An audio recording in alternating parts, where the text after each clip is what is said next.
It is Tuesday, August 12th. It is time to get in the weeds. We're bringing back the Taylor Swift intro because, as everyone knows, the biggest news of the night, the most important news of the night and day, new Taylor Swift album coming soon. We don't know exactly when, no official release date. Things are supposed to be shipped before October. The life of a showgirl. She is in her orange era, SP3. Nothing else matters in the world except the new Taylor Swift album. And she's going to be on a podcast tomorrow. So I'll listen to that and see if she mentions any smidge of wrestling so I can, boost our SEO over this. I'm going to listen anyway. If I can get some work out of it, I'm going to get some work out of it. How you doing, buddy? I am doing well. I'm here on a Tuesday as always, and you're talking about Taylor Swift, and I was like, I was very confused when the intro went up. If you haven't watched me and Jeremy before, I don't have the affinity for Taylor Swift that he does. So I was just like, all right, I'm just gonna let him talk because he's not gonna talk about something else on this show. If you watched yesterday's show, this is my only kind of sort of mention. So for people who might be confused about things, for people who don't follow me on social media, for people who did not watch yesterday's show. If you watched yesterday's show, I said, if that wrestling show ends their main event in a DQ, I will not talk about it tomorrow, being today, on In the Weeds. Well, we saw how it ended. So we ain't talking about it. I'm not talking about it. If you want to review the show, SB3, you're more than welcome to. I know you watch the show. If you would like to talk about it, you're more than welcome to. I'm not saying a word about it. While you're here, everybody, leave a thumbs up on the video. That helps us out. That helps out the channel. Subscribe to the channel. See if we can get any fireworks going for the Taylor Swift album, because that's the only thing important that matters in the world. There we go. See if we get some thumbs up on the videos. Subscribe to the channel. If you leave a super chat, your question, comment, statement gets read on the air. And all super chats this week are going to the Canadian Cancer Society. C4 has their annual Fighting Back event this weekend. I know that they just did the longest match ever, the 24-hour match on Mystery Wrestling. That was on Evil Uno's Twitch. So hopefully people had a good time with that. I saw people donating under the name hashtag Joel Pearl is wrong. Shout out to you, whoever did that. We appreciate that. Continuality, I love it. If you leave a super chat this week, all the money going to Canadian Cancer Research Society is the official title there. All right. Otherwise, we got nothing to talk about. No wrestling, not from me. We'll talk about the Taylor Swift album. We'll talk about NBA 2K ratings. I'm very upset over Shea not having the top mid-range rating. Trash. Absolute trash. Joel saying, Uno read the message that included ITW is better than Busted Open and replied, I understand half of that. Just the better than Busted Open part. So, hey, we're getting there. We're getting there. He knows ITW. He's just like, what is it better than Busted Open? Yeah, what is Busted Open? You never know what's going to happen on this show, So we're getting there. We'll talk about Peter Rosenberg, who might be joining this show sometime soon. My boy, you want to talk about us talking about Evolve on this show? We deserve big points because my brother over here writes every podcast and interview that is worthy of news, and he's heard of Peter Rosenberg and his interviews way before even he was in the wrestling media game. I know me personally, I knew him when he's a New York disc jockey, being from New York. So, but yeah, but we're gonna talk about Evolve. We're not gonna talk about any of that. I'm sorry. I would love to have Denise Salcedo on the show. It is 7 a.m. where Denise Salcedo is. I don't want to wake her up on a weekday to do our stupid little show, but Denise has a standing invite to join anytime she wants. She does 3 million streams. She wants to talk about Taylor Swift. She will talk about Taylor Swift. We'll talk about the NBA. Some news coming out, minor news, but still some news happening with the scheduling. the OKC Thunder, still 2025 NBA champions. That's right. They are opening the season against the Houston Rockets. Kevin Durant is on Twitter at 4 a.m. arguing with fans. God bless this man. We'll talk about that. Plenty of topics to talk about. But none of that nonsense that went down allegedly last night. SP3 is back in the States, everybody. If people can notice, maybe from his background, back in the States. How you feeling? More spacious, better timing as far as watching wrestling. It was cool to come off a plane and see it was like 10 p.m. and I could still watch Monday Night Raw in like an hour. Catch right up before the final segment. But yeah, no. I feel good to be back in the States for now. I'm going back. I'm sorry. When are you going back? I'm probably going back for the holidays. What's the holiday? Well, the real international holidays like Christmas. Oh, okay. I was like, there's Labor Day. Does that count? That's why I'm like. No, that's an American holiday. Okay. I didn't know if you're talking about UK holidays. They got different holidays over there. Their holidays coming up with the end of August, right? Yeah. That's why Tony always schedules the shows at the end of August holiday. because it's a holiday over there. Yeah, it's a bank holiday. Yeah, so I don't know what holidays you're talking about. All right, so like Thanksgiving, Christmas time-ish. Yeah. Right. I don't think they celebrate Thanksgiving out there. Yeah, I mean... That's another American holiday. Yeah. We shouldn't celebrate Thanksgiving. That's a whole different... A whole different topic for a whole different podcast. I mean, it could be a topic on this podcast, especially today. I don't know what we're doing today. Let's talk about the NBA schedule. Okay. Because that's the most important news that's going on. I was not surprised to see that was who y'all were facing on Banner Day. Good. Adam Silver has a sense of humor. Because he's like, you know what's the funniest thing we could possibly do? Put Kevin Durant there as the Thunder raise the championship banner and make him watch that. Make him realize what he missed out on. And look, Kevin Durant might not care. He's going to pretend like he doesn't care. You know, he's tweeting like, oh, it only took him 10 years. It was 9 years. Get your facts right, you goof. Oh, it only took him 10 years. He's still a little salty. He's still a little mad about things. He's still a little bitch about things. SP3. If he didn't care, he wouldn't be on Twitter at 4 a.m. Well, yes, he would. About this stuff. Yes, he would. No, he seems like the type of guy that's on social media a whole lot. Sure. I don't think he would be tweeting. No. Here's the funny thing about Kevin Durant. I think he's hilarious on Twitter, honestly. It's very funny that like he goes and does all of this stuff. We are talking about legitimately a top 5 scorer of all time. I'm not even gonna debate that. Kevin Durant, as far as pure scoring goes, tough to top that. Top 5. He's gonna end up top 5 in points all time before it's all said and done. I agree.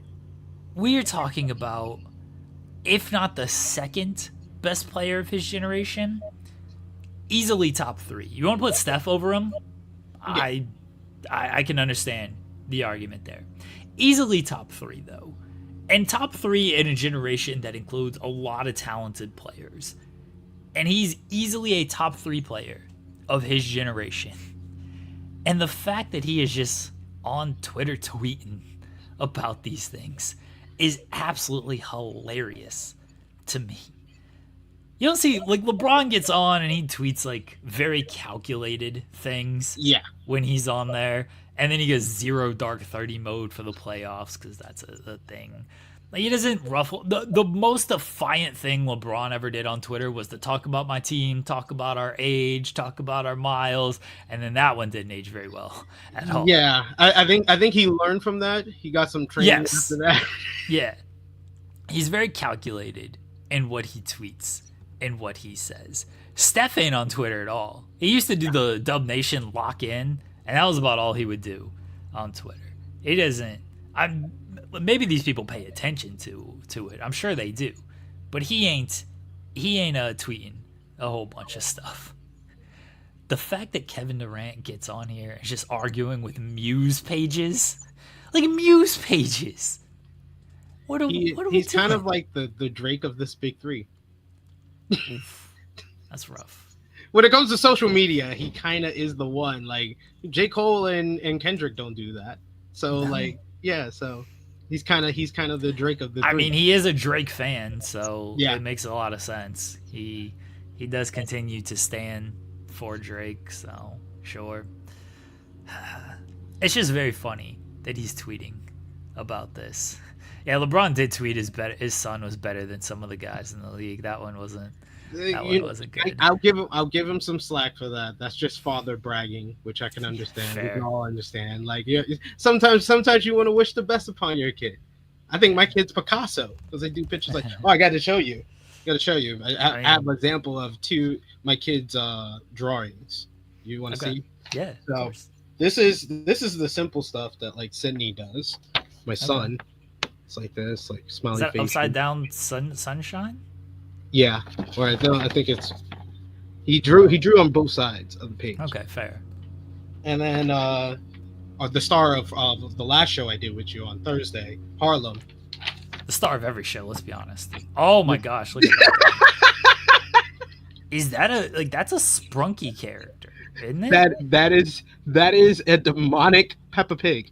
Oh, it's a demonic Peppa Pig. I thought it was a possessed Sprunky. Which I think also makes sense here. That would also make sense. Yeah. Demonic Peppa Pig is honestly top tier work. Yeah. Harlem's the star of every show. I was going to hang this up, and then I was like, no, I have to show it on air. Yeah. I have to show the world this. Yeah. Harlem's the star of every show, not just the last show. This is true. Like one of our most viral shorts that we ever did. Yeah. Harlem's the best. Kevin Durant and his insecurities just come out at 4 a.m. just tweeting Muse pages, talking about all of this stuff. Keith Durant in the chat saying, my 7-year-old is obsessed with Sprunky. Didn't know that was a thing. Neither did we. We literally learned about that on this show. I just her watching the YouTube videos. I never knew that it was an actual game until you looked it up. Absolutely terrifying stuff. That Sprunky game. Shout out to all the kids playing Sprunky. Yes. Out there. Best wishes. Best wishes to you. Thank you to everyone who says my child is going places. I'll show it to my missus. So Katie's got to watch as the banner gets hung, and then he's got to deal with Dub, Dort, and Caruso hounding him all game as Shea drops at least 30, because Shea always gets 30, finds a way to get 30. I'm looking forward to it. I can't wait for it.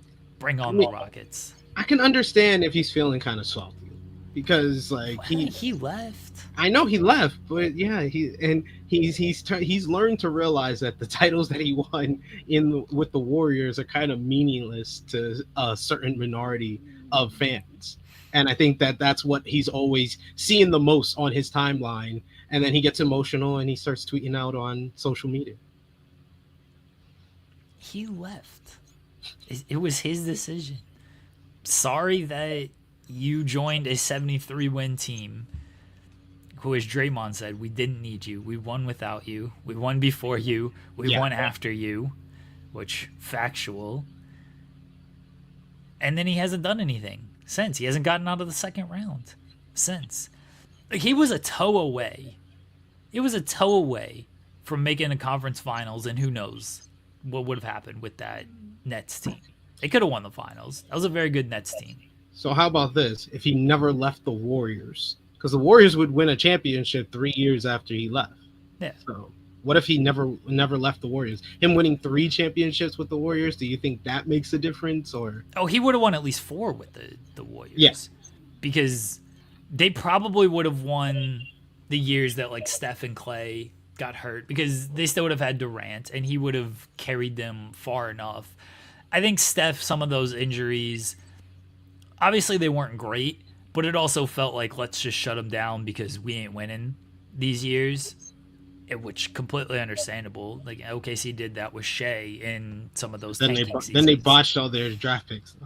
Yeah, then they botched all the draft picks, but yeah, they won the year 2022. They would have won that year with him because they won without him. So they would have won at least. And then look, if he stayed to this point, they may have won in 2023. Honestly, like True. that was still a good team. So I think he probably would have won 4 titles. Would it have changed things? I don't. I can't say I don't know. Yeah, it would have changed things because then you got 4 rings potentially. You got at least 3, potentially 4, maybe even 5.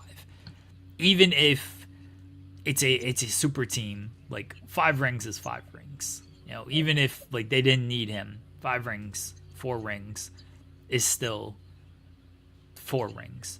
So yeah, it would have changed things. That's why a lot of people view Steph better than him because he was able to win with him and without him. He's got 2 and 2. It's pretty much like the most even of any of the guys in this kind of generation because LeBron won 2 with Miami. Then he goes to Cleveland. He has Kyrie. He has Kevin Love, and with the Lakers he has Anthony Davis. I think that Steph, because of the team that he won, especially in 2022.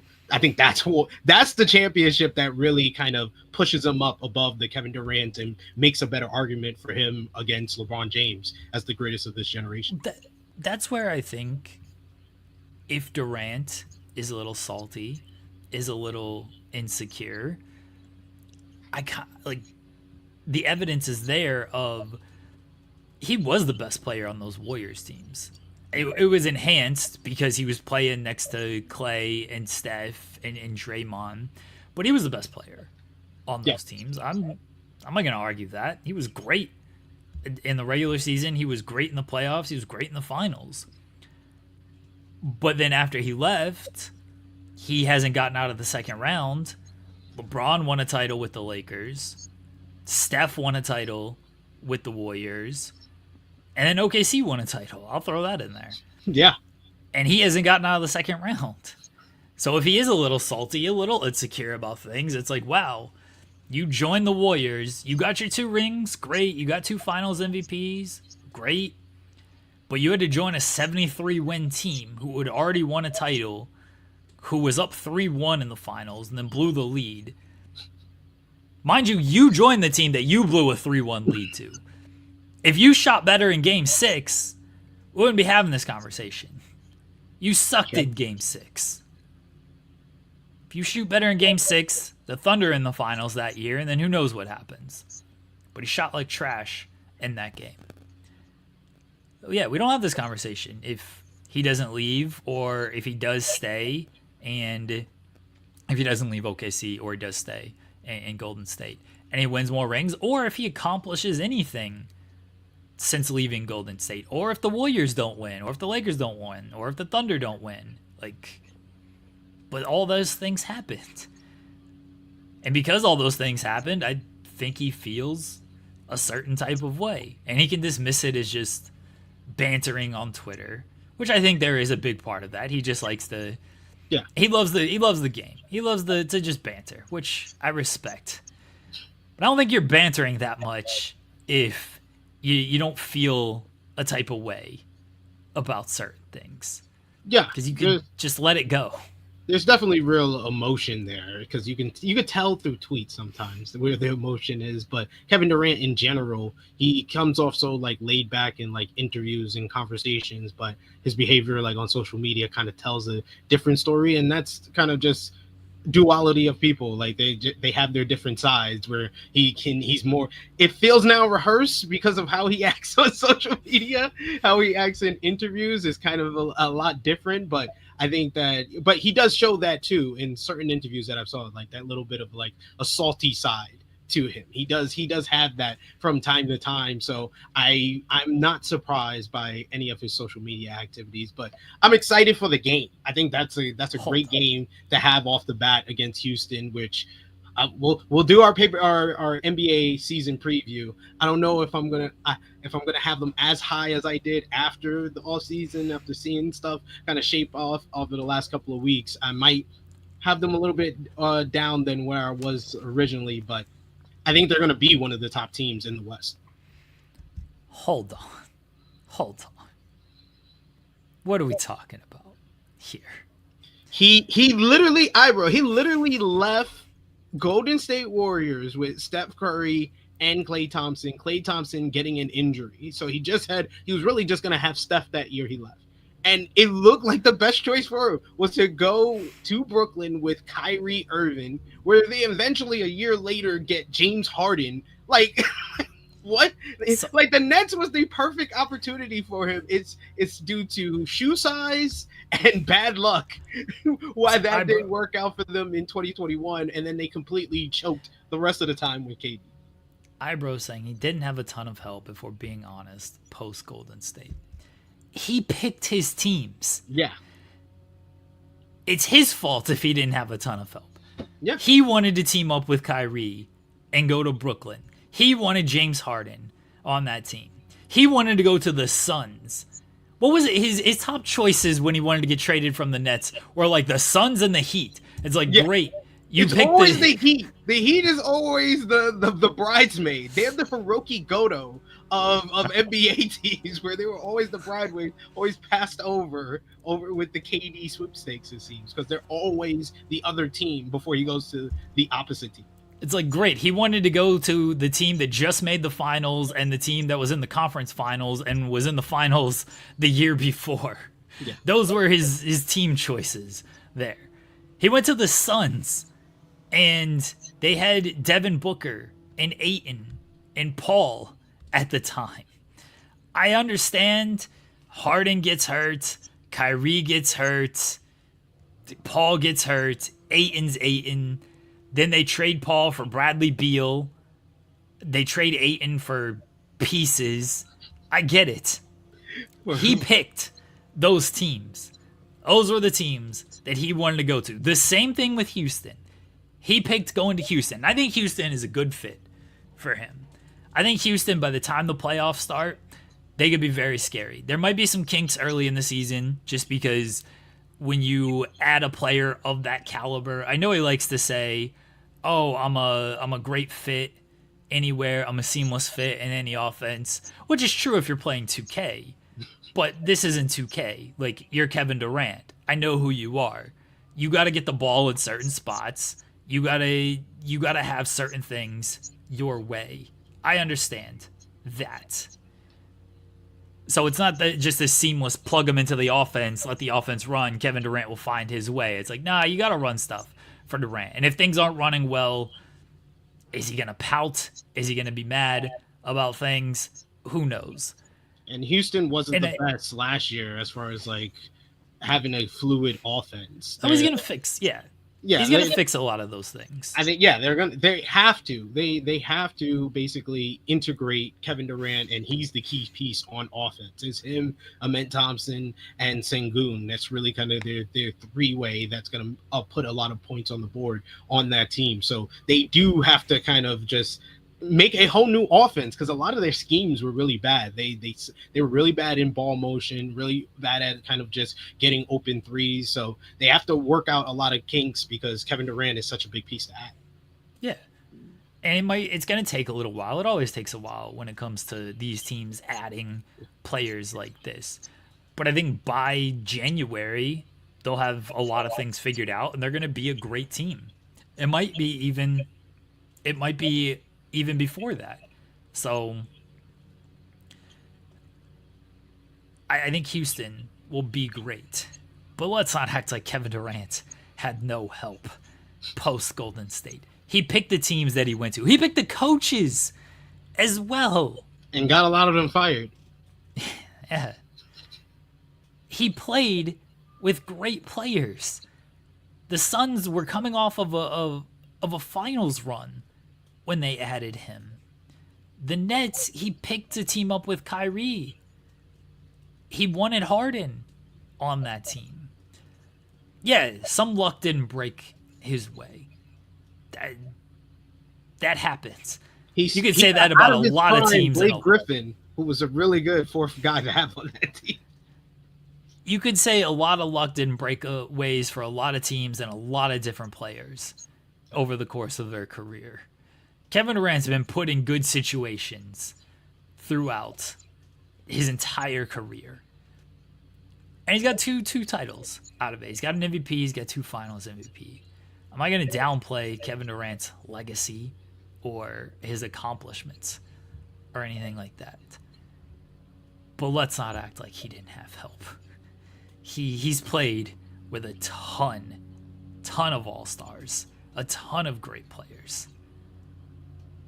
And being a top 3 guy in your generation is not that, it's not that bad. It's not like it's something like that's a slight against him. You just are going against one player who's considered the GOAT by so many people, right there in the conversation with Michael Jordan. And then you got the greatest shooter of all time that kind of revolutionized the game at that time. So that's your competition. I can understand you being third. And, you know, there's been a lot of like big threes over multiple years in the NBA. Like I would say like the generation before this one was Kobe, Duncan, and Shaq. And there's so much debate on who's 1, 2, and 3 in that generation as well. So I think that Kevin Durant, if he does well with the Houston Rockets, he can improve his legacy, at least get them to like the conference finals, the finals. Maybe he does need a championship with this team, especially because of the circumstances. If he wins a championship with this team in like this first year or next year, I think that he will do a lot for his legacy and where it stands between him, Steph, and LeBron. Yeah, we'll see if he wins a title. We'll see if he can get out of the second round. Yeah. He hasn't done that since leaving Golden State. I know he's been injured. He missed a whole season due to injury, but he's been great since coming off that injury. Way better than I think a lot of people expected him to be. He's also 37, and his numbers are still great. He's still going to get you points. He's still going to be an efficient scorer.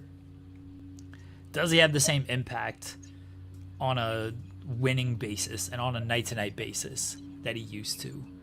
Right now, there's not a ton of evidence that he does, because that Suns team didn't even make the play-in with him. You can say it was a poorly built team, sure. They still had Kevin Durant, all-star and Devin Booker, and a very good Bradley Beal. You can say what you want about Bradley Beal. Still a very good scorer. The rest of the team, how it was built, well, the Ayton trade did more damage for them than the Beal trade, because they didn't get anything in return for Ayton, and they certainly didn't get the pieces they needed for Ayton. The Beal fit was having too much of what you already had, and I don't think it was a good move. I still think I defended it at the time of you make the move based on what you were giving up, and I stand by that. They gave up pennies on the dollar for Bradley Beal. Was it a move they should have made? Probably not, but it's a move you make if it's presented to you.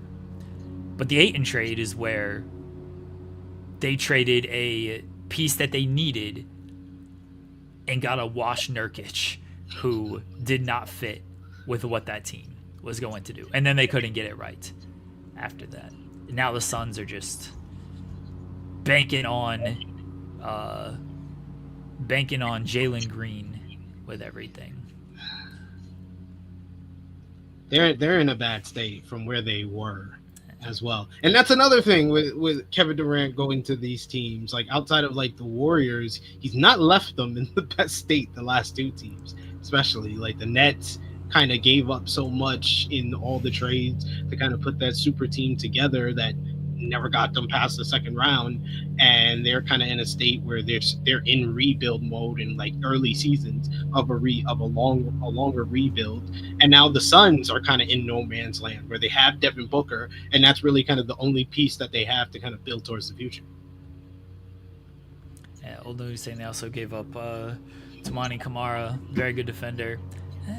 They made the moves that they made. They chased stars and names because that's what the new owner wanted to do. And That was that. Jason saying Booker to Detroit midseason needs to be manifested for me. That would be tough. You're gonna give up. Like, who are you giving up though, Jason? That's always my thing. Is who you giving up for Devin Booker? Because he ain't coming just for nothing. you gotta give up something for him. Durant. Okay. Is that a move you want to make? Devin Booker is signed until 2030. He's a free agent in 2030. He has a player option in 29 and 30. You don't know what he's gonna be in that time. I think you're good. Pistons are good. I don't think they need that big of a move to be a threat in the Eastern Conference, but they do have to realize that their window is short. So I do think they're going to make a big move during the trade deadline because they have the talent and especially the steps that Cade made last year and what he's going to make this year. They have the parts that can make it far in the Eastern Conference because of all the injuries. Yeah, Jason's saying Ivy and Durant to start. All right. I'm not mad at that. Yeah. I think if you're Phoenix, you probably take a hard look at that. But then Jaden Ivey and Jalen Green on the same team. Oof. And you also have a big man. You just got a big man in the draft. So the dude from Duke. We'll see how that works out.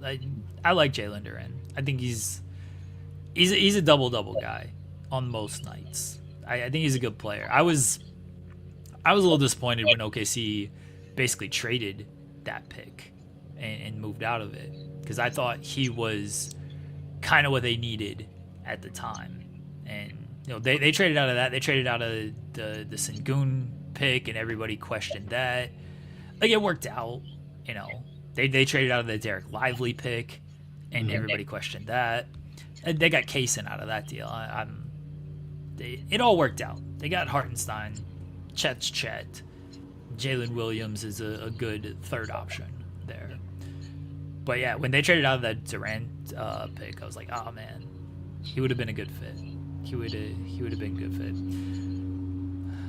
Yeah, I understand that trade if you're Detroit. If you're Phoenix, I guess if you're gonna deal Booker, getting two good players who are young, it's tougher to do that than anything else you might be able to do. Because I don't know what else is going to be out there for a trade. Is Miami going to make a move to go after him?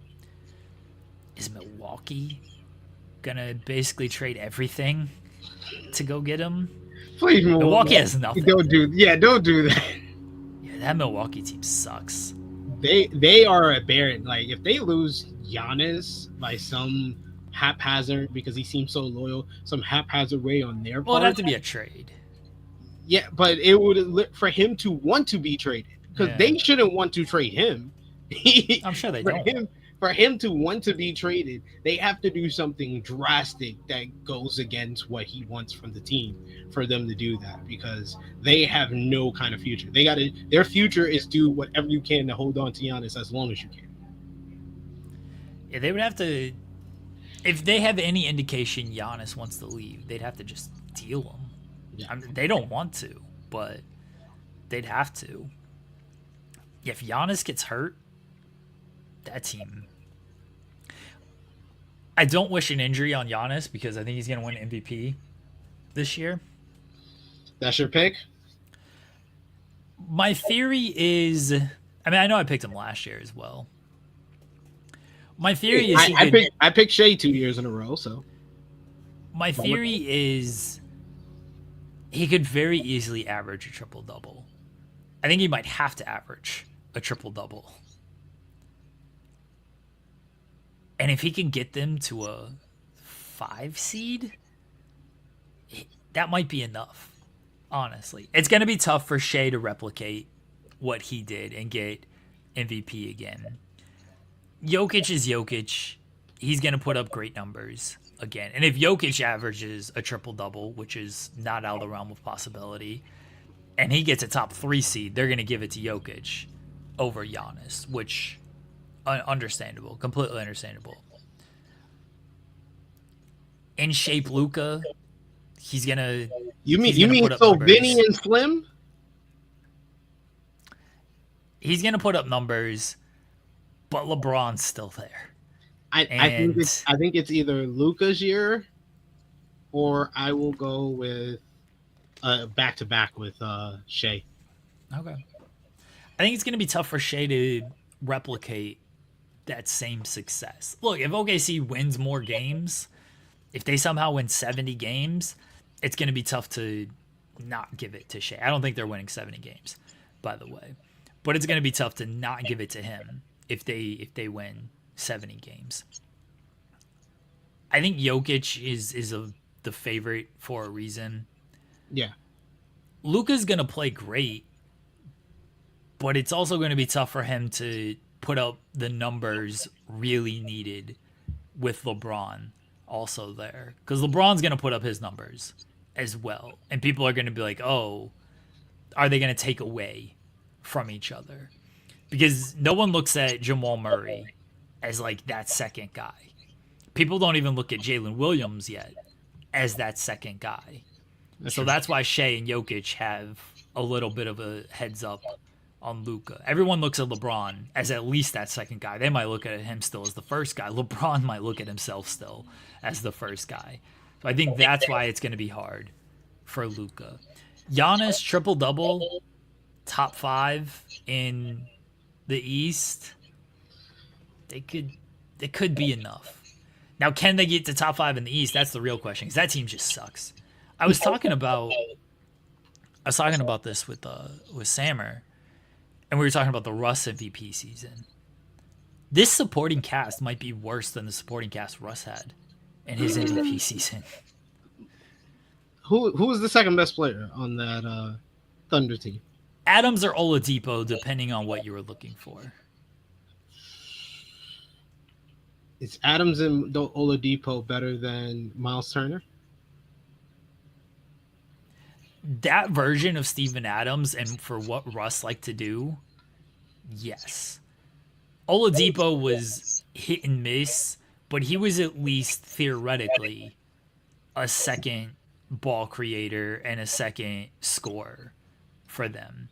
Enes Kanter was really good off the bench. Great in the pick and roll, great in the pick and pop. Couldn't play a lick of defense, but he was a good pick and roll partner for Russ, and Russ loves running the pick and roll. And both of those guys together were great screeners, and Russ utilized the screens because that team had no spacing at all. They were using Sabonis, rookie Domantas Sabonis, as a spacer. He couldn't shoot the ball in college. He wasn't shooting the ball in the pros. Yeah, that team had no spacing, but they created enough space just with Adams and Kanter screens. Yeah, because Oladipo averaged 16 and 4. He was 36% from 3 that season, which is pretty good for him. So yeah, I can imagine he didn't help with any of the spacing.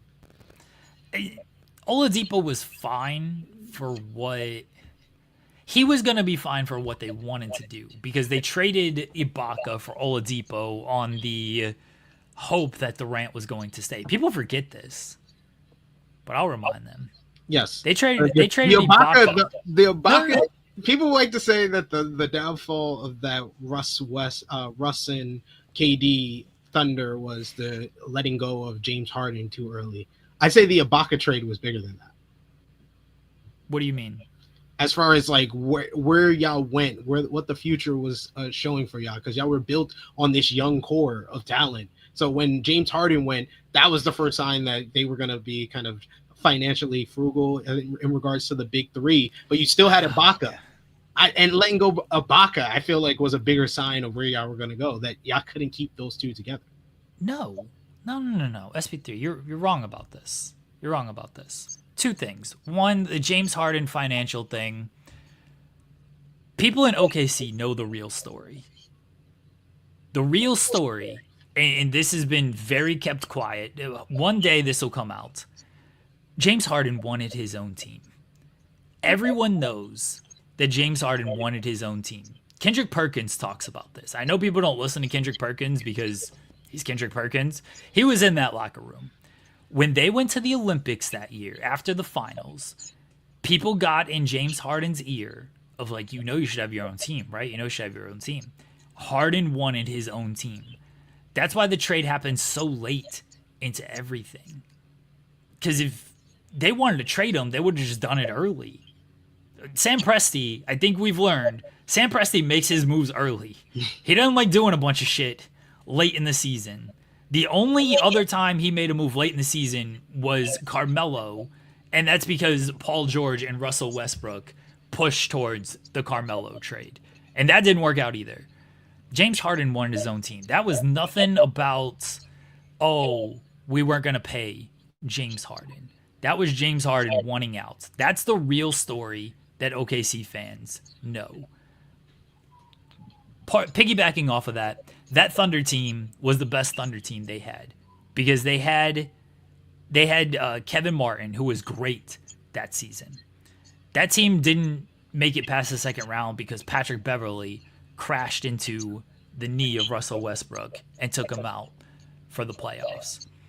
That team could have won a title that year. They were the top seed in the West. That was a great team, even after trading Harden. So that's on the Harden trade. The Ibaka trade, you're wrong about that. The Ibaka trade, that was after they blew the 3-1 lead to the Warriors. They traded Ibaka for Oladipo. See, Oladipo was going to be the starter coming off the starter coming off the bench. They were going to be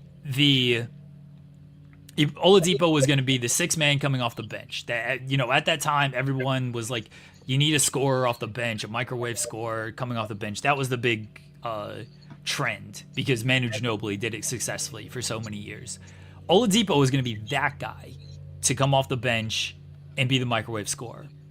The part people forget, Al Horford was going to sign with OKC that offseason. And he was only going to do it on the contingent Durant was there. And then Durant didn't go, and Horford went to Boston. Horford was going to come to OKC because he played under Billy Donovan at Florida. He was in. But he said, I gotta know Durant's there. And then when they couldn't deliver Durant, they couldn't get Horford. That's the thing people forget. That team was going to be Westbrook, Robertson, KD, Horford, Adams, Cantor, Ibaka, or Oladipo, Domantas Sabonis. That was going to be, or whoever they drafted, because I can't remember the timeline. It would have been after the draft. So yeah, it would have been Sabonis would have been there. That was going to be the team. That's a really good team. But Kevin Durant left. Horford didn't come. Oladipo had to play a different role. They didn't replace Durant with anybody because it was a free agency. And so he was gone.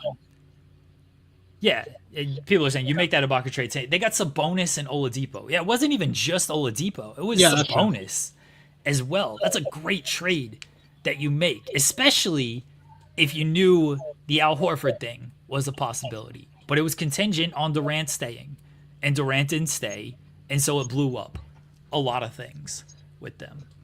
So, yeah. So that's why you hate Kevin Durant so much. Well, he ruined 4th of July as well. He made his decision in such a bitch-made move, too. Oh, let me type on the Players Tribune, my next chapter. So lame. With his white shirt. So, my next chapter. He went to a team that he couldn't beat, SP3. This is true. Come on, that's a bitch move. You went to a team because you could not beat them. If he went to Boston, I would have been like, all right, you know what? I still think you're kind of lame. Still think you should have stayed. But fine. You want to go to Boston. Fine. He could have gone to literally any other team. And yeah, there would have been some issues of like, oh man, that sucks. Durant left. This sucks. You went to the team that you blew a 3-1 lead to. You're culpable in blowing that 3-1 lead. You shot like shit in game 6. You sucked in the biggest game of your career to that point. And then you went to the team that beat you. Yeah. I'm a little upset about it. I can tell. But we got a championship. Exactly. It only took us 10 years. If he didn't leave, would y'all have won that championship? I mean, we might have won a championship a lot sooner. Honestly. Fair. I would have taken that team I just named with Horford. That team stacks up pretty well against the Warriors. That team stacks up pretty well against the Cavaliers. That would have been a really good team. You know, things could have happened, but I would have taken my shot with that team. Didn't happen. We had to go through a rebuild. The rebuild went great. We got the best player in Thunder history. The greatest rebuild of all time. Yeah. We got a championship out of it. We'll see if we get multiple championships out of it. But y'all the favorites going into next season. Yeah. The West is going to be a bloodbath. Oh my God. Yeah. You got the Rockets, you got the Nuggets, you got the Lakers, you got the Spurs. The Spurs are going to be better this year for sure. Yep. I think them and the Dallas Mavericks are going to be the two teams that are going to shot up into top 6 territory. That's my first 6. Yeah, that's my first hot take. Top 6 for next season. Top 6. Okay, Spurs or the Mavericks or both. Not both. Absolutely not. I think both. No way. All right, who are you taking out then? So who do you have top 6? Thunder, Nuggets, Rockets, Dallas. Then I'll go Lakers, Minnesota. No, I'll go Minnesota, then the Lakers. That's your top 6? Yeah. So the Spurs are just outside. So who did the Spurs leap? The Lakers? No, I put the Lakers at 6. Yeah, but you said both of them could make it, so the Spurs would leap the Lakers. I can see the Lakers dropping that far. If LeBron and Luka don't look like the same LeBron and Luka we saw the back half of the season, if there's any type of turmoil there, if we don't make a significant kind of trade or signing to kind of help out, fill out our roster a little bit, yeah, we could slip out of that top 6 territory. I have Thunder, Nuggets, Houston pretty firmly in the top 3. Yeah. The Warriors are going to be good. Warriors will be 8. The Warriors are going to be good if they get a healthy Steph and Butler. The Lakers are going to be good. People are sleeping on the Clippers. I don't think people are sleeping on the Clippers. A lot of people are high on the Clippers. All right. Well, you're sleeping on the Clippers. Yeah, I definitely am. I'm already asleep. Call me when they play. I'll be asleep. They got a good regular season roster. I don't know about the playoffs because James Harden in the playoffs is James Harden in the playoffs. And if that's your number 2 guy, things haven't historically worked out too well. They were 5th last year. And that was with Kawhi missing half the season and, having a pretty big roster turnover with Paul George leaving. They addressed some depth issues that they had. But they old as hell. Yeah, they are. This is one of the oldest teams since the Big 3 Celtics went to the Nets. Sure. But this is where the depth is what they're banking on. Okay, James Harden can miss a game. We got Bradley Beal. Kawhi can miss games. We got guys to fill in there. Yeah. I think they're a great regular season team. Again, playoffs, I don't know. I really don't know. You praised Ty Lue. Ty Lue gets the most out of his teams. You can give Ty Lue just about any roster, and he's going to get the most out of them. I think you're sleeping on them as a top 6 team, honestly. I would think for sure, for certain, I can say the Mavs and the Spurs will have a better record than the Clippers. Oh. What are we putting on that? I'm not a Clippers fan by any means, but what are we putting on that? That's my first hottest take of the season. I don't even want that. I'll take a bet. We'll see. We'll do it on the preview when we do our NBA preview. People remember this. Yeah, of course. Remember? Yeah, and bring it up in the chat. Okay. Here's my issue with the Spurs and the Mavericks. The Spurs still, like any team, Wemby's health is going to be a thing. If he's not healthy, I don't know what that team is. Yeah, if he's not healthy this season, it's starting to feel like Zion again, even though he has a higher ceiling than Zion. The Spurs are banking on a couple of rookies as well. Castle's got to take another leap. De'Aaron Fox has got to prove that he can be that number 2 guy. He showed glimpses in Sacramento that he could be maybe even better than a number 2, but it's got to be consistency with him. He hasn't shown any type of consistency as that guy. They're still a young team. It's a tough leap to go from not a playoff team to top 5. That's a tough leap. I know OKC went from play-in team. They didn't win in the play-ins, but they went from play-in team to first seed. That's an anomaly. That doesn't happen very often. Oh, we'll see about, especially again with this West. This West is so tough as well. This ain't the East we're talking about. My issue with the Mavs, again, like other teams, Anthony Davis health. That's going to be. I believe in Anthony Davis. I told y'all weeks ago. He's going to be in top 5 DPOY status, not top 5 MVP anymore. I've left that shit go. But top 5 defensive player of the year, Anthony Davis this season. I think that he's going to be the anchor. He's going to be a lot of the scoring as well. But I think that Cooper Flag is as good as people hype him up to be. He's going to be rookie of the year. I think that Kyrie is going to be back before a lot of y'all think he's going to be back. And maybe I say that because of personal reasons, but I think so from what I've seen and what I've heard.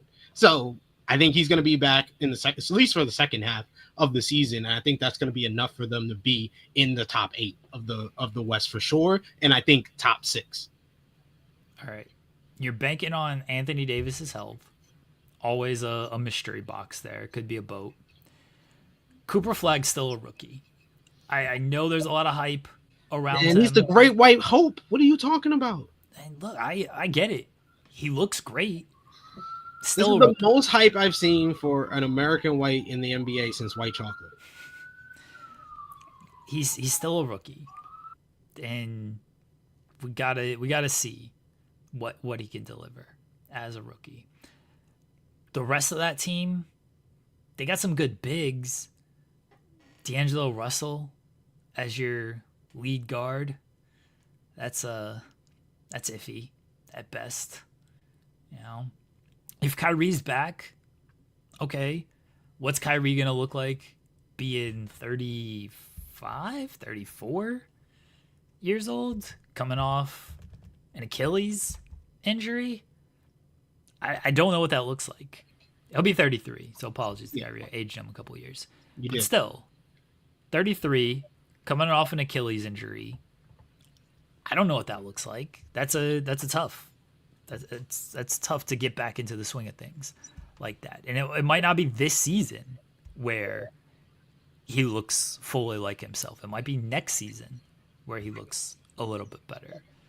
So that's my issue with the Mavs, is you're putting a lot into Anthony Davis being healthy and a rookie. And top 6 in the West. Top 6 in the West. They're deep. I think they're deep. Are they? I think when they're healthy. All right, well, let's talk about the beginning of the season, though. They're not going to have Kyrie for the beginning of the season. We already know that. So we're predicting into the future. We're predicting what's going to happen in April. the first half of the season counts. Yeah, It's not like they don't take like those games still matter. I think that they're going to be good enough in those first couple of games of the season, regardless of what kind of injuries they got at the start. And I think in the second half of the season, that's where they're going to take their leap. All right. I mean, those games still count in the first half of the season. They got to take a big leap.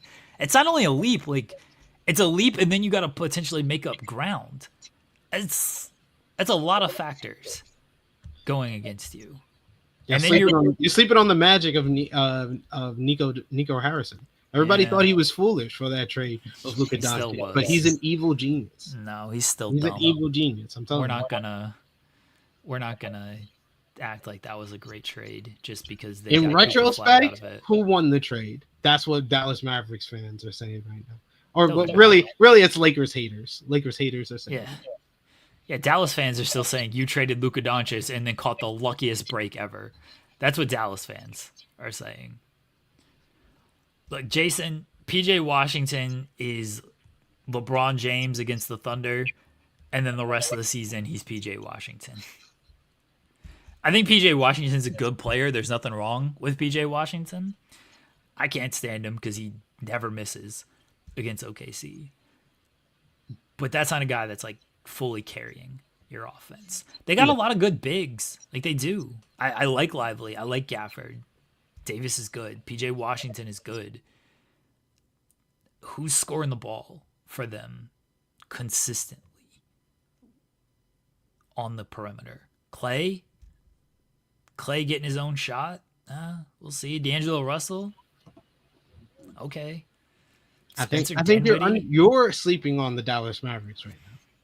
I think they're a play-in team. I'm not sleeping on them. I just don't think they're a top 6 team in the West. I don't feel like that. I'll trade out the spot that I said for the Mavs for the Spurs. Spurs have a better argument for it. I think that it's Victor's time. He's gonna be surprising as far as like where he ends up in the MVP rates if he's healthy. Yeah, he scares me. He completely scares me. No, I think the Spurs have something, but the Mavericks, I just think you need a lot of things to go right. And look, maybe they get a lot of things to go right, but also their voodoo magic could have worn out when they got Cooper Flag. Oh, we'll see. You know what team we haven't talked about that could be top 6, and it's honestly unfair that we haven't talked about them, but they're at where they're at. The Minnesota Timberwolves. I did put them in my top 6. Yeah, but it took you a minute to get there, and I mentioned I flipped them with the Lakers. I think that it really depends on where Anthony Edwards is in his progression, because at this point of his career, he seems on the trajectory of he's going to be, and I think that we've been more lacking on him being a potential MVP more than the Minnesota Timberwolves as a team, because I think that we're really looking at what happened between them and the Thunder. They are not good in certain situations as far as Chris Finch's decision making down the stretch of games. He's been out coached multiple times by multiple different coaches, not JJ Redick yet. But I think that as a team, I'm not as confident as I am in Anthony Edwards. I think Anthony Edwards is going to be top 5 MVP this season. Here's my issue with the Timberwolves. When Julius Randle and Rudy Gobert are your 2 and 3, that's a tough sell for me. I think Anthony Edwards is going to be great. He had some flaws in the playoffs. Dude is 22, 23 years old. Might be 24 now. Yeah, he's 24 now. Okay. Still, the talent is completely there. He's going to be great. I don't have any doubt. He might average 30 this year. I don't have many doubts about Anthony Edwards. I really don't. When your 2 or 3 are Julius Randle and Rudy Gobert, that's where my doubts creep in. Julius Randle is who he is. He was great in the first 2 rounds because they got a gimme matchup against the Lakers that many people, not myself, but many people didn't want to see the forest through the trees, and they just wanted to say Luka and LeBron, LOL, good luck to the Timberwolves. But when smart people like myself saw, like, Jackson Hayes is your big here? Oh, what, huh? That's who you're going with? Like, say what you will about Randall and Gobert. I'm about to put them down on a pedestal here. They're better than Jackson Hayes and the bigs that the Lakers were trying to throw out there. Yeah.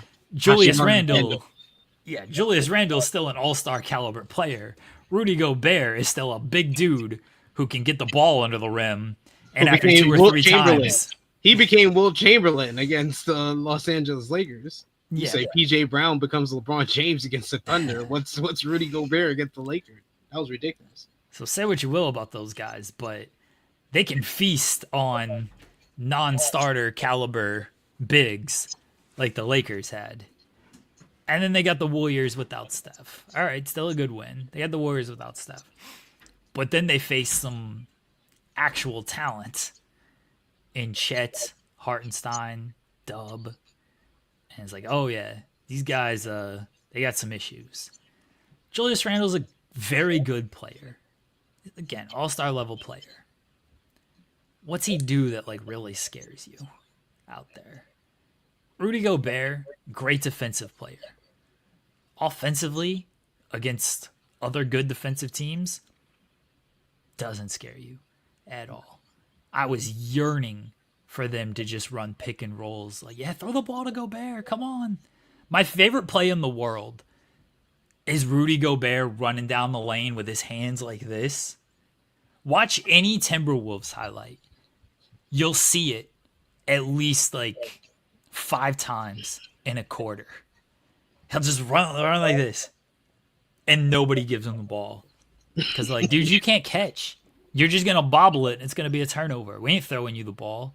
That's why Donovan Mitchell didn't want to play with you anymore. It's absolutely hilarious. Just watch any Minnesota game and just pay attention to the Gobert.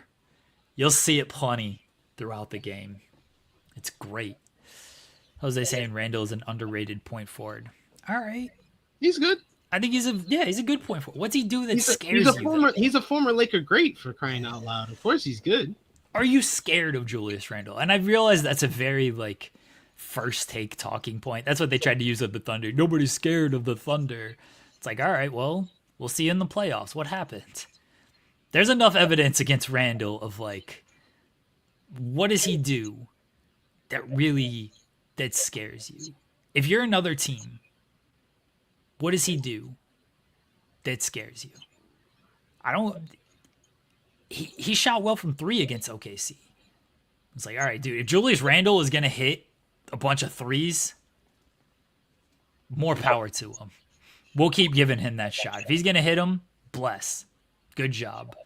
If he's going to run these post-ups that he likes to do, go for it. If he wants to ISO, go for it.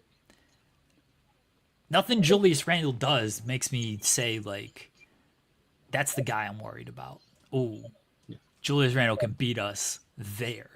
Like, I'm more scared of Naz Reid and just his 3-point shooting.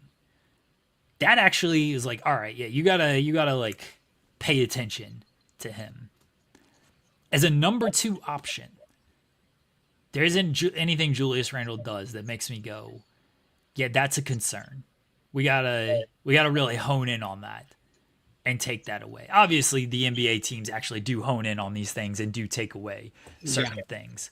But as a fan watching, when we got the Timberwolves, I was like, obviously projecting wise, I was very scared. Yeah, because, but you knew it was barbecue chicken. I felt very comfortable with that matchup. I was like, yeah, I feel good about going against Gobert and Randall. And if Anthony Edwards can beat us dropping 50 with Dort and Dub on him all game, more power to him. But I didn't see that happening. And we didn't see that happen. So, Yeah, that's what I'm saying with the Wolves. I think that's why they don't get talked about enough as far as like top six. I think they are going to be top six because you do have Anthony Edwards, but it's 2 through 5 that they're still trying to figure out like who's in what position. Like I saw somebody in the chat saying Jaden McDaniels is number 3, and defensive wise, yeah, he's incredible. But I think that he's got to put the game all together to kind of solidify himself as 2 or 3 on the Timberwolves. But he feels like he's still like a year or 2 away from that. But I think that Anthony Edwards top 5 I'm gonna go safe on, but I would say top 3 MVP candidate this coming season. Yeah, they lost Nickel Walker-Alexander as well. I don't know if you know this, SP3, but he's Shea's cousin. Have you heard about this? I do. I did hear about this. All right. I wasn't sure if that was ever mentioned in the history of them being siblings, that Nickel Walker-Alexander and Shai Gilgeous-Alexander are cousins. In case you did not know, everybody, they're cousins. That is a big loss for them, though. They don't have a whole lot. Like Mike Conley, are they 38 now? And Mike Conley looked cooked last season. He did. He did. So, to the point that Anthony Edwards put all his sympathy on him. Again, like, I feel bad for him. He might not ever have a chance to go in this one. I was like, damn. When we got the Timberwolves, I'm like, okay. If old ass Mike Conley can beat us, fine. If Gobert and Randall can beat us, fine. And that's a good point I wrote. Jalen Clark, Terrence Shannon Jr., Rob Dillingham. Yeah. They need those guys to develop and step up. If they do, they're going to look a lot better than what we think right now. But there's also a very real possibility that those guys don't develop like they need them to. And then we're looking at the team we're more or less talking about right now. Banking on internal development like that can work out, but we've also seen it to where young players just don't step up to that spot. Look what happened in Denver. A little bit of a situation because Jokic is a much better player than this version of Anthony Edwards. And that was a team that had won a championship. But they let go of Bruce Brown and KCP, and they were banking on, Julian Strawther is going to step up. Christian Brown is going to be better. Peyton Watson is going to be better. And those guys never rose up to that moment. That's why they've gone out and they're like, yeah, let's go get Cam Thomas to replace MPJ and try to ensure we get some healthy shooting. Let's bring back Bruce Brown to ensure that we have a little bit of depth on the wing. Because the guys that you were banking to step up just didn't quite make it that far. Zeke Naji, they gave him a bunch of money. And how did that work out? Not too well. They still need a backup center. Well, I guess now they have Valanciunas, which if he's going to be there, it's a great option for them. But banking on those young guys sounds good, but it could go the other way to where those guys just don't make that leap. And then gold, basically. You're stuck with that team. Yeah. But I think we talked about basketball for a while, Jeremy. Never enough basketball. I know there's never enough, and there really isn't ever enough. By the way, I'm happy that the Lakers re-signed Luka Doncic. That's why I also am confident he's going to have an MVP type season. Right. So just because I'm putting Anthony Edwards in the top 5 doesn't mean that Luka's out of it. Luka's top 5 this season. We've talked about it enough. We do need to talk about the thumbnail. And I mean, by talking about it, I mean, I talk about it and you just say the most random things ever because you're not going to talk about it. We do, even though you did at the beginning of the show. That's not true. I explained why I wasn't going to. That was my one thing. Volib sends a super chat. He says, Vanilla Fumble. I'm Vanilla, baby. It's what we call when we get 4 weeks of DQ vision. Got to beat the Nitro record for main event DQs. We're halfway there. We're halfway there. How many weeks in a row have this been with the DQ finishes? 4 now? Oh, okay. Well, I mean, this is what you come to expect from an episode of Monday Night Raw. So I'm gonna talk about it. Y'all can rejoice in the chat and talk about it there. Y'all will be the only people that I'm able to talk about it with because my co-host does not want to talk about DQ Vision, as as Vala put it in the chat here. Go ahead. It's not that. No, I'm not gonna talk about it.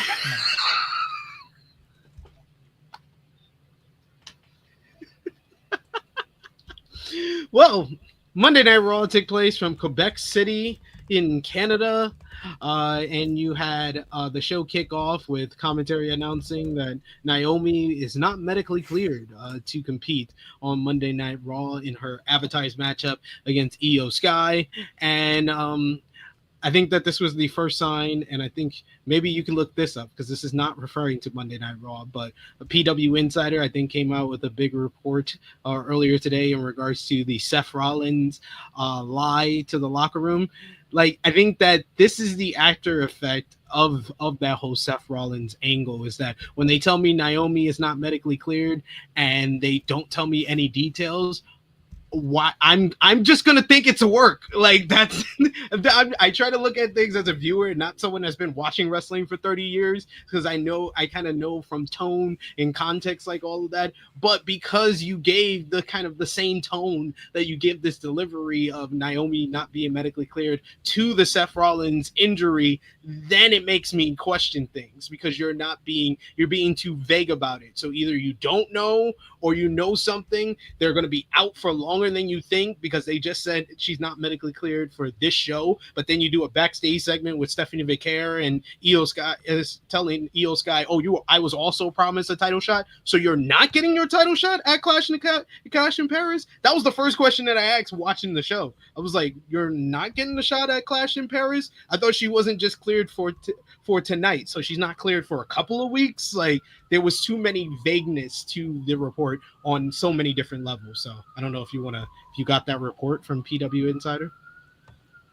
Alex Caruso shot 41% from three in the playoffs to help the Oklahoma City Thunder win the 2025 NBA championship. Thank you, Jeremy. So yeah, that's how we started off Monday Night Raw. So y'all tell me in the chat, do you think the Naomi injury is a work or not, or they know more than they're telling us? What do y'all think?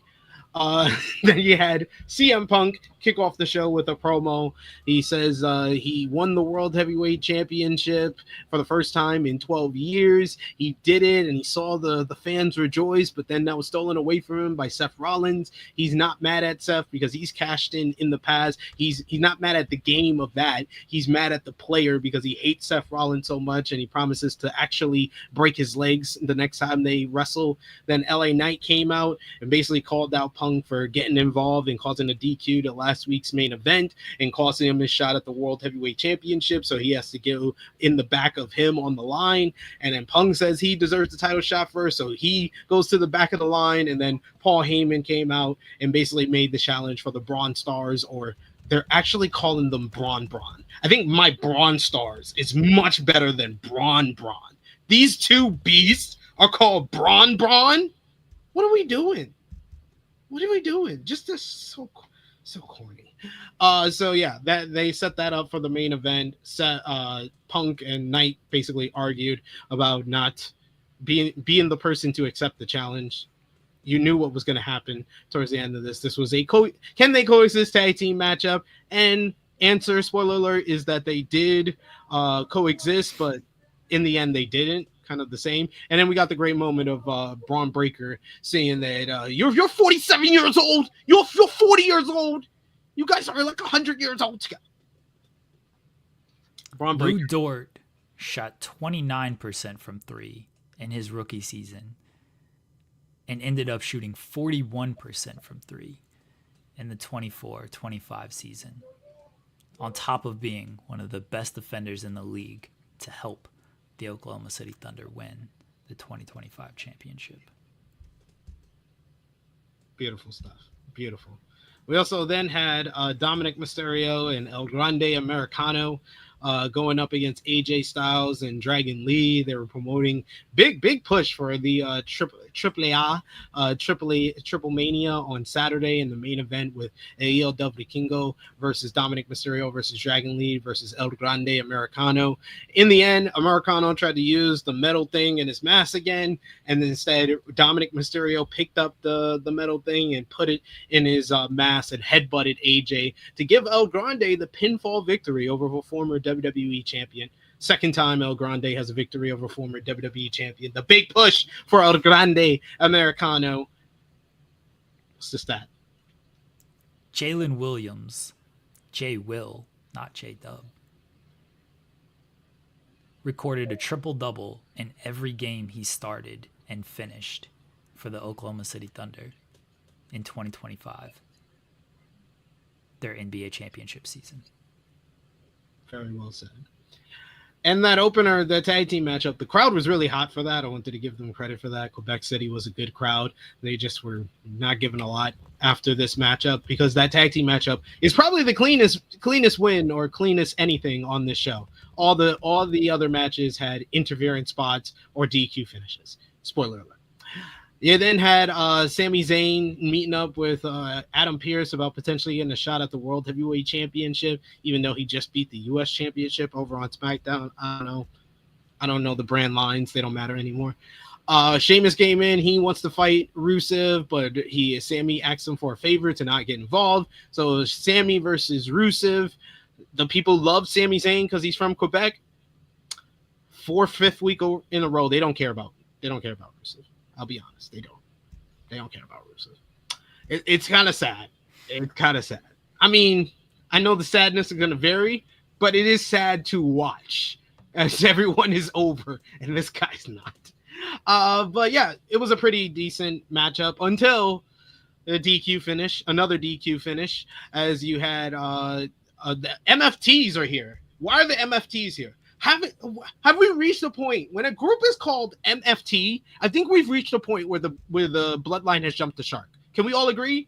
The bloodline it's been jumped the shark. It jumped the shark Survivor Series last year. I literally called it over on True Hill. I was like, this is the end. This should be the end of the bloodline because you can't continue it after this. Like, this is the big blow up. You did the Avengers Infinity War. This is like Marvel after Avengers Endgame. That's what it was. That's what we've been through over the last 9 months since that whole Civil War in War Games. It's been done. It's jumped the shark. Now we have a group called MFT. Now they're feuding. Now they're on both shows.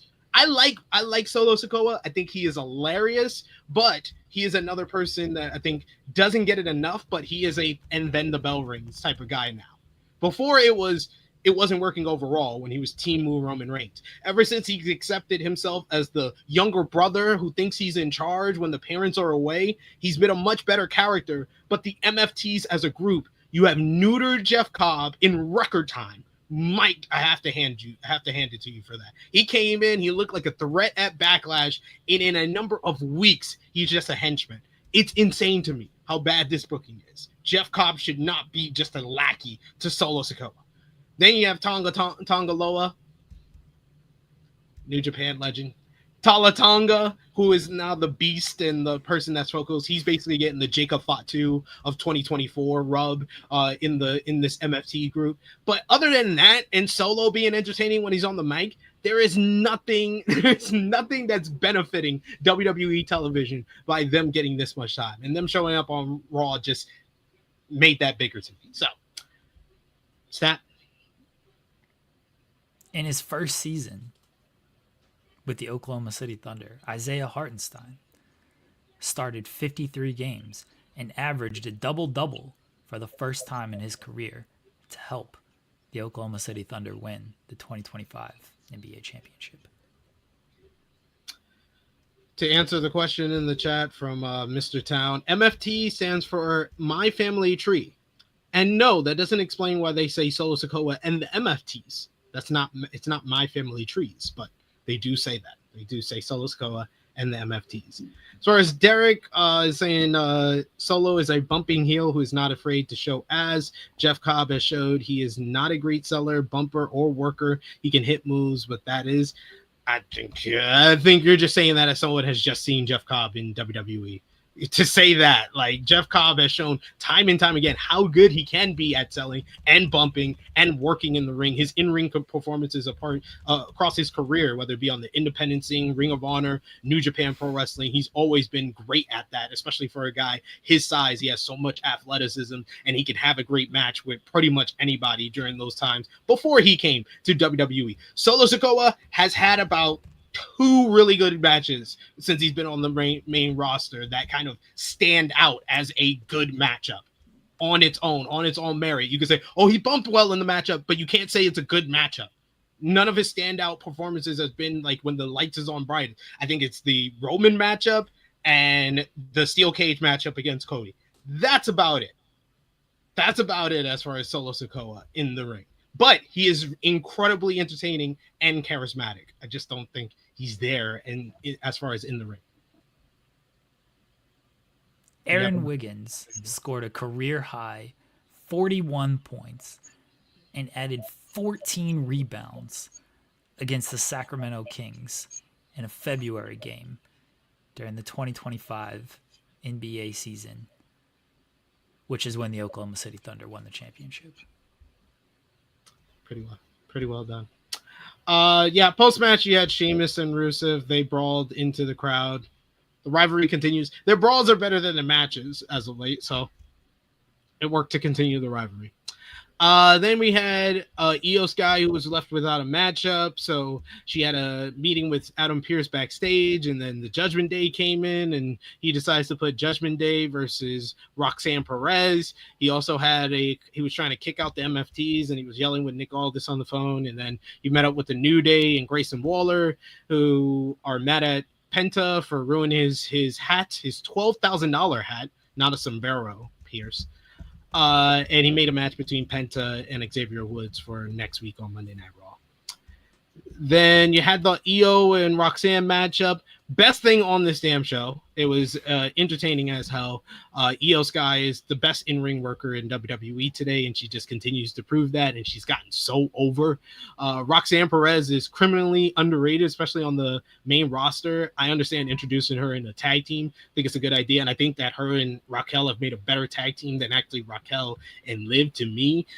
But Roxanne is just too good. She's only 23 years old, but she could be a top star on the main roster. And I think they proved that here, although they did have a very noticeable botch, especially on that over the moonsault, where Io just freaking knees her in the face and the chest and misses on the knees that Roxanne puts up. And then the finish kind of looked kind of clunky as well, with the Kabuki Warriors coming out and costing Roxanne the matchup. So I want to put it in the chat. Do you think that the Kabuki Warriors are going to turn on Io Sky? I think that's what we saw on this show, with them accidentally costing her the matchup, and then backstage Io argued with the Kabuki Warriors. She got in Asuka's face, and Asuka pushed her. So I think they're teasing that Asuka's at least going to turn heel. Kairi Sane's kind of in the middle because she's a longtime friend of Io Sky, and she's a longtime tag team partner of Asuka. So she's in the middle of it. But I think in the end, she'll probably turn heel with Asuka against Io, who's the more popular of the three. Kaysen Wallace finished second in the league in steals per game with 1.8 steals per game in the 2024-2025 season, which concluded with the Oklahoma City Thunder winning the championship.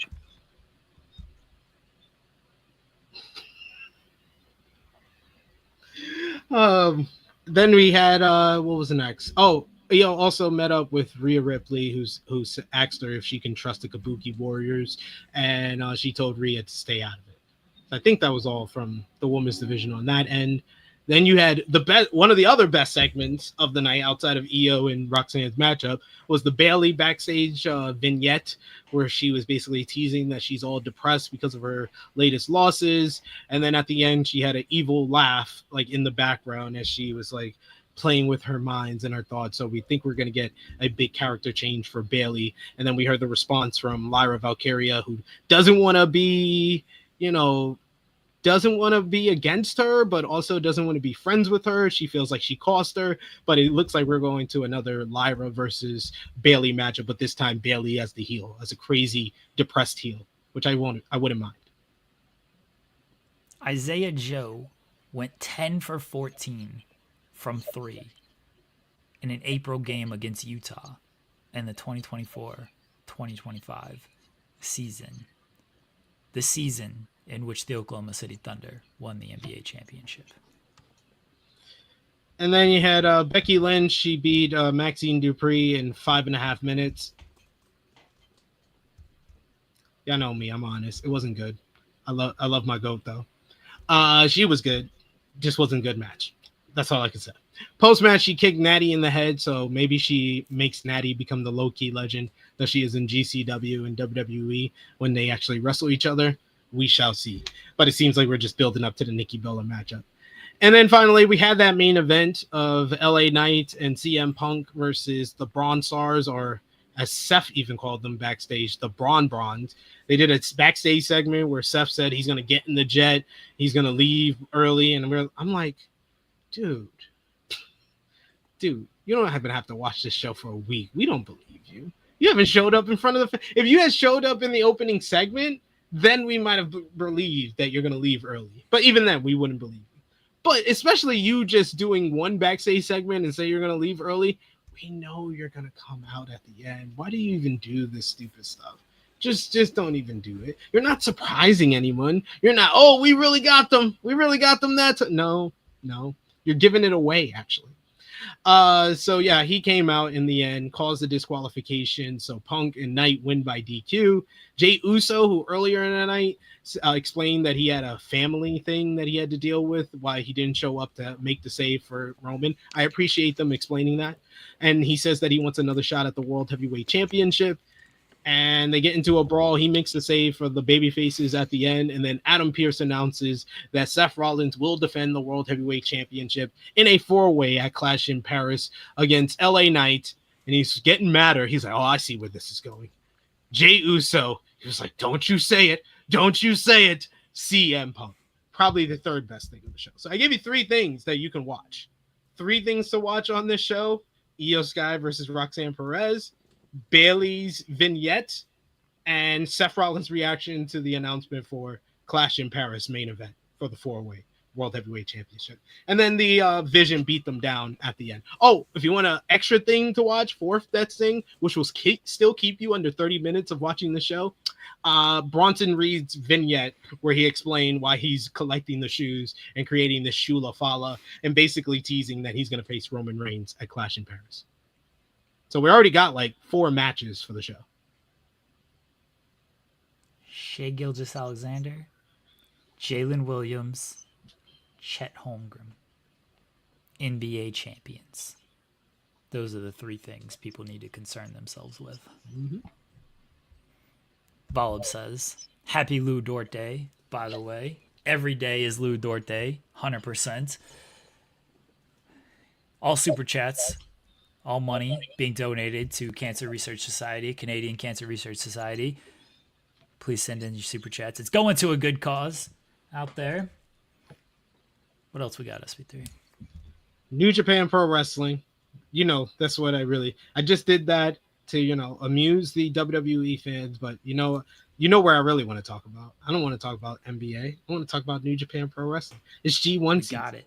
We got the victory. You were happy he won. No, I was not. What do you mean?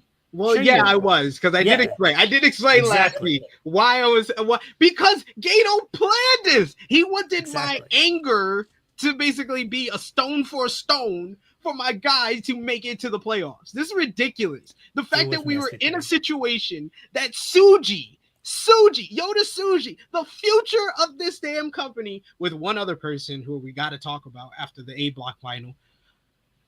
You're putting the future of this industry for New Japan Pro Wrestling, and you are making it up to the worst person on your roster, Jeremy's favorite wrestler on the New Japan Pro Wrestling roster, only because he hates wrestling, Evil.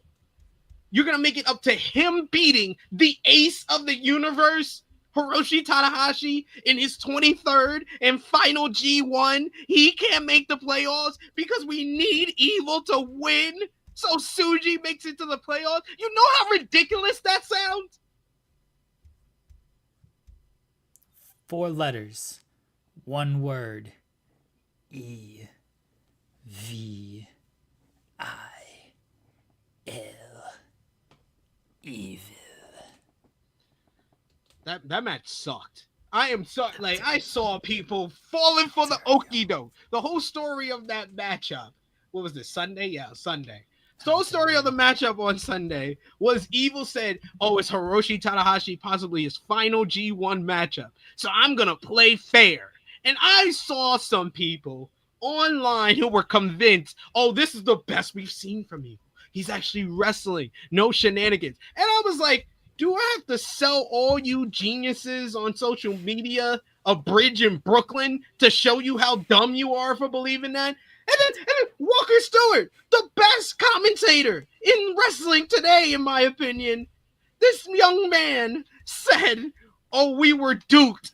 We were fooled." I had to give him the Uncle Phil. We? I was not fooled. I knew this would be what Evil would do. And of course, Evil won because Yota Tsuji needs to be in the playoffs, not because Evil does. Evil is he makes it to the semifinals at that. Oh my God. What is wrong with this company? Doesn't this company want me to love them? No. They don't need your love. They got the evil. That's all that matters. If you think this G1 has been mid, I don't blame you because it's been way too much House of Torture. House of Torture has dragged this been a lot of House of Torture. This whole tournament down between this and it's because I'm so tapped in on like New Japan social media. I see my timeline. Sweet Sanal, who does content for Trio Heat when it comes to New Japan, she's believing Sonata when he's wrestling a decent matchup in the first 5 minutes, and then only for him to end his matchup with guitar shots like he's Jeff Jarrett in the mid 2000s. Kind of rules.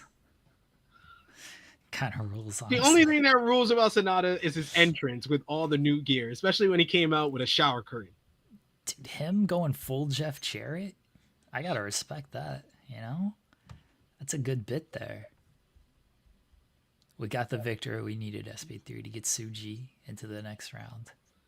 We got the victory the fans needed and wanted. Who won A block? Who sat atop A block at the end of the round robin? SP3? I don't want to hear this. I do not want to hear this. But it was Evil. It's too. I agree with that, Ibro. I don't think this G1 has been mid. I think it's been good because it does have its faults with the stars that they haven't made over the last 3 years when they should have made more stars to prepare for life after the Tanahashis, the Okadas, the Ospreys, the Omegas, all these guys. And they have the talent, but they just haven't positioned them in the right way. And I understand there was people that was upset with the A block decider, who was the last spot in the A block, but I was not, because as y'all know, all year long, ever since he came out in the Tokyo Dome on January 4th with the machine gun, y'all know who my guy is. It is the Rebel King, the Savage King, Boss Dog, David Finlay. Making it to the playoffs, 2nd seed. I was so happy for that. I know there's a lot of Uemura fans who were very upset though. Miracle run by David Finlay to get into comeback, the playoffs. Yeah. This is the Cleveland Cavaliers of New Japan Pro Wrestling. I think one overlooked thing about why this tournament has been a little lacking is we literally got one less match each night. Yeah. In B block, because Gabe Kidd, who that we're setting something up for him in this tournament, and he got off to a hot start as well, and then he couldn't go after that. If you throw in Gabe Kidd matches, you're probably looking at a better version of this tournament. But getting one less match on B block each night, it was gonna hurt things a little bit. But it's crazy, even without Gabe Kidd, this was like a basketball team that still outperformed despite not having a star player. The B block had better batches. Yeah, because they had Shingo and Takeshita over there. Shingo, Takeshita. I thought Zach was like overall the B block MVP, because I felt like a lot of people had their best match against Zach. He had a great matchup with Drilla Maloney on Saturday, which was a great like clash of styles and was one of Drilla's better matches. So yeah, Zach has killed it. I think he's been the B block MVP. A block MVP, even though I just said I was rooting for Finley, it has to be Yuya Uemura. Yuya Uemura, especially the second half. Like we thought that we were, we raved about the Yuya Uemura versus Yota Tsuji matchup, which really was like the future of New Japan Pro Wrestling. Like Tokyo, this is going to be your Tokyo Dome main event, especially because they gave them the main event spot on that night in A block. But Yuya Uemura versus Roye Uyawa, like that might be one of the best New Japan matches of the year. And it was so fundamental kind of focus. It's all the fundamentals. It's arm drags. It's different submission hold. It's just the arm bar where you hold his arm back like that. It's just the simplest thing, but this is a matchup that you could see being played in the Noge dojo. Like this is what we want from the next crop of young lions, because these two guys come from that system. They went through the dojo system and had totally different kind of after the dojo life. Yuya Uemura going all around the United States, working with your TNA, Impact, doing all the New Japan Strong shows, while Roye Uyawa, he goes to Noah for his excursion, and he's just getting a different kind of audience in comparison to the New Japan audience with Noah, and he becomes like a top heel over there. He has to feud with Kaito Kiyomiya. They had two different experiences because Yuya over in TNA Impact, he was kind of like a joke in the mid card and stuff like that. I wouldn't say they went as far as they did with like Okada becoming Okado, but they never pushed Yuya like he was going to be a future of New Japan Pro Wrestling. I think like one of the better excursions in the United States for one of the dojo boys in like recent history was probably like how Ring of Honor positioned Jay White when he came over, where they was like, he's a future prospect. He's a future New Japan top star. You got that feel from the immediate beginning. I was there in Philadelphia when he versed Jay Briscoe, which was only like, I think his first or second match in the United States. And they immediately positioned him by him taking Jay Briscoe to the limit, that this is a guy that you need to watch. Despite he might lose some matches, he's a guy that's going to be a top star when he goes over back to Japan. And I wanted to see that with Yuya when he came over to the States, but Impact never pushed him in that way. But ever since he's come back to New Japan, he's just gotten better and better and better. I would say outside of Zack Sabre Jr., he's probably the second best technically gifted wrestler in all of New Japan right now. And that matchup with Uyawa was just an example of that. And that was probably Uyawa's best matchup since he returned to New Japan. Ibro mentioning that Goto not being in the tournament also hurt as well. Yeah, he was going to have some great matches, I'm sure. So, and they had a couple big losses just before and immediately into the tournament, which hurt things. B block concludes tomorrow, and then we got the playoffs. Everyone get ready. He's coming for the crown. Come on, SP30. Come on. So what's your who do you think is gonna win B block tomorrow? Who do you think is gonna be top three? Evil. You already know Evil's in the playoffs, sir. This guy. Don't do me like you did me for the Raw review, where you don't talk about what I'm actually asking. That wasn't my fault. That wasn't my fault. I did want to see Tai Chi make it further than he did. It's kind of sad that, we did lose Goto, but we did get all the Tai Chi matches that we weren't going to get. And Tai Chi was like, he's right there behind Yuya Uemura to me as far as like the A block MVPs. And Uemura had another great matchup with Finley for that A block decider. And Tai Chi probably had the second best match on the last A block show with, with Bolton Oleg. That was a really good matchup. So I'm going to try to do quick maths here, which is probably not going to go well. Probably not. I think Zach is already 12. in. Zach is already in. It just depends on if he's first, second, or third. Okay, I wasn't sure if he could get jumped based on a tiebreaker. So, all right. All right, so Zach's in. So there you go. I think Takeshita and I think we're all setting ourselves up for failure, but I'm gonna say it because I don't want it. I want you to be right, Jeremy. I want Valo to be right in the chat. But I think Ren Narita's beating Konosuke Takeshita and making it to the playoffs. You think so? I think that New Japan hates me that much that they would do that. Does Shingo have the tiebreakers if he wins? because that puts him at Yeah. 10. Shingo beat Ren, but he lost to Takeshita. Did he beat Shota? Because Shota's No, at 10. Shota beat him. Okay, so he wouldn't have that tiebreaker. So I don't know if there's a way he gets in then. Let me check. As I'm saying, like the math here and the tiebreakers and everything, it's gonna be tough. Yeah, that was a tough loss for Takeshita against Shota, and that matchup got a lot of different views. Shota beat Shingo, so okay. Unless Shota wins against Okan, that puts him at 12. But if Ren also beats Shingo. So yeah, I don't think there's any way Shingo can get in, honestly, even with a victory. Yeah, I think that was the whole thing that I think after I want to say when Shota won, that meant that Shingo can't win. Yeah.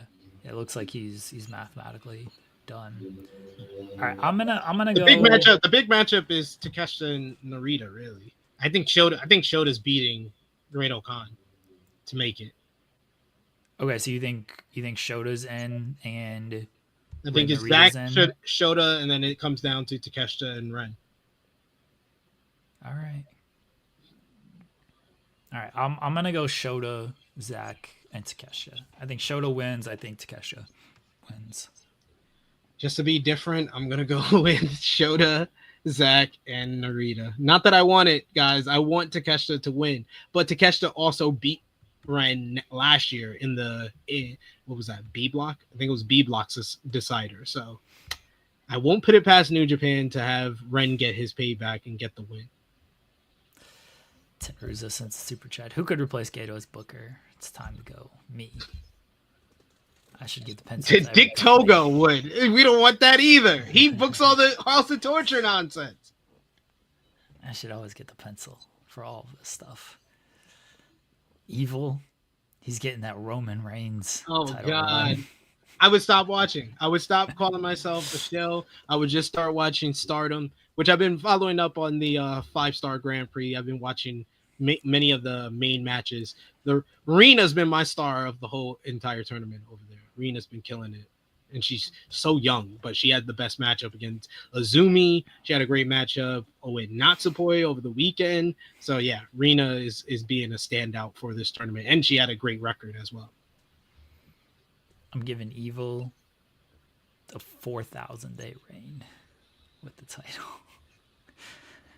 Jeremy just saying, I don't want you to watch New Japan Pro Wrestling. With 0 title defenses during his 4,000-day reign. Why does this guy do this? He's never going to put the title on the line. He's just going to hold it the whole time. And then we're going to have to create a second world championship because he never defends it. So you can have a ladder match with House of Torture run-ins. Oh, could you imagine? We're gonna have Evil be the champion for 4,000 days with one title, and then we're gonna put the other title on. We're gonna put it on Takeshita, so that way Tony has to give me Takeshita at a regular basis. I was like, Tony, I need him to defend this title all the time. We'll do more American shows as well. Takeshi's gonna rack up like 30 title defenses per year.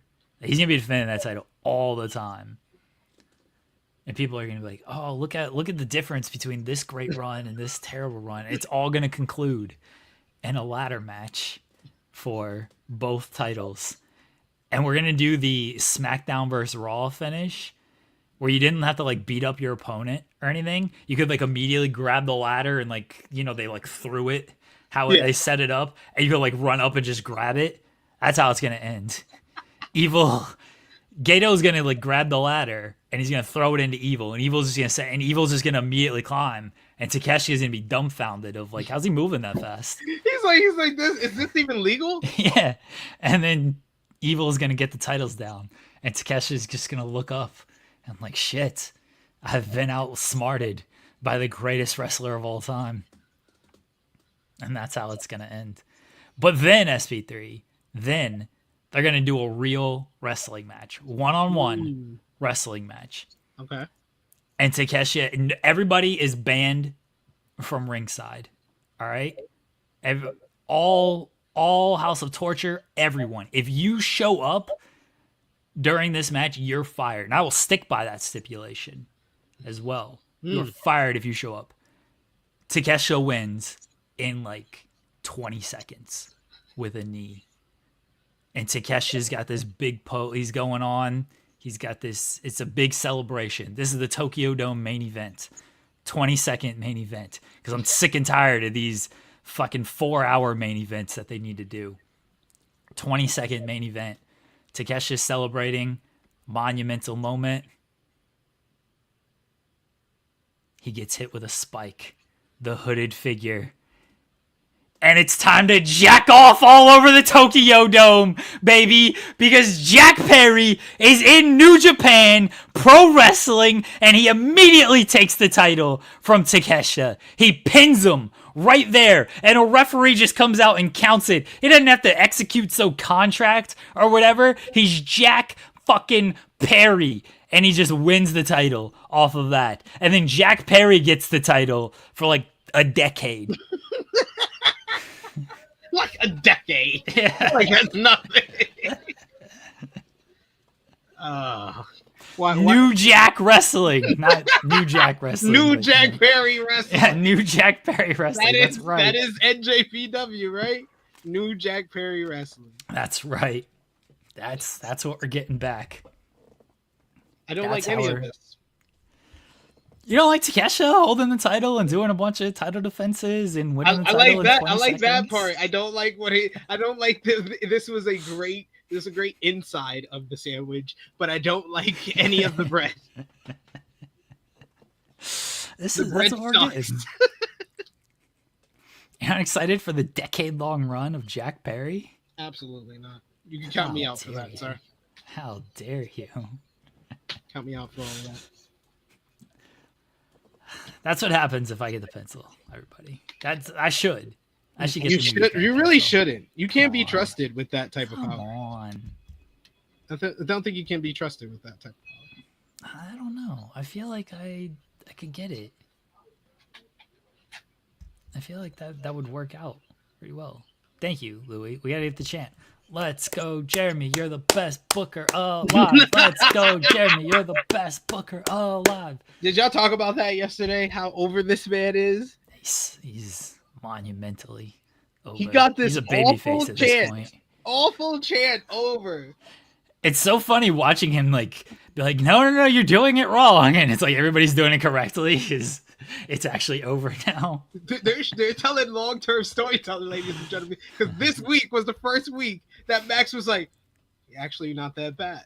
Yeah. He was like, the turn is happening. I was like, let's go. He's made it work. Bless him. Bless him Absolutely for it. bless him. Bless him for it. I really enjoyed Collision this week. I like that. I like the Max stuff.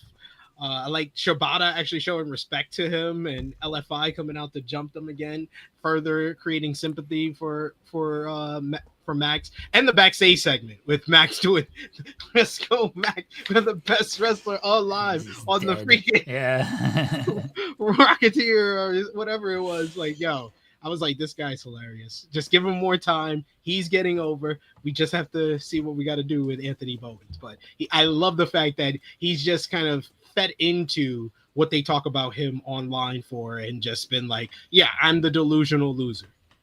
And it's worked for him. Bugaboo Jones over here says Tanahashi versus Max Caster at Forbidden Door. And that might be a good way to save Tanahashi if you don't want him doing anything long, just doing 5 minutes against Max Caster. You might get Tanahashi booed. I don't know. I think they're going to do Tanahashi and Kyle Fletcher. Yeah, you've been on that since even before Kyle Fletcher did the Forbidden Door Open Challenge and everything. You called that weeks ago, so I'm on board. I'm on board with that. It does feel like they should just go ahead and announce that, and maybe they will this week. That now that Tanahashi is no longer advancing in the G1. Yeah. He's out of the playoffs and everything. Maybe they will just go ahead and put that out there, but we'll see if that's the match they end up doing, or if they do just a multi-man with Could do that. Tanahashi, which is also possible. To protect him, yeah, that might be the best. Yeah, throw Yuya Uemura, throw like 3 of New Japan's best. and then Kyle Fletcher. Kyle Fletcher works at a pace that Tanahashi just ain't working at this stage. He actually, you know, that was probably the best Ishii match we've seen in a couple of months. And Ishii's great, but he was able to do an Ishii style matchup against Kyle Fletcher, and Kyle Fletcher, he's just one of the fastest human beings inside of wrestling ring. It's him, it's Nathan Frazier, it's Braun Breaker, but his intensity and the pace that he sets in the ring is just ridiculous. And then going against Ishii, who still has that left in him, despite him taking like a lesser role in AEW, and then when he's back in New Japan, he takes even a more lesser role. He still always can deliver that 15 to 20 minute banger on an episode of TV, and they had one of the best matches of the weekend with that matchup on Collision. Yeah. A couple super chats. Alex Caruso appreciation. Always appreciate Alex Caruso appreciation. Jules says, book Evil to win the G1. Gato, that's right. Jules, why do you hate me, Jules? What did I do to you? She recognizes greatness. No, let's not talk crazy. Let's not talk crazy, please. You know what else is 4 letters that is associated with evil? What? SP3? GOAT. No, absolutely not. That is Tanahashi. 101 G1 wins. It's disrespect. So, big deal. Disrespect. It's fake wrestling, SP3. Who cares? 100 wins. Exactly. What Evil does is fake. I agree. He's bringing the real feeling.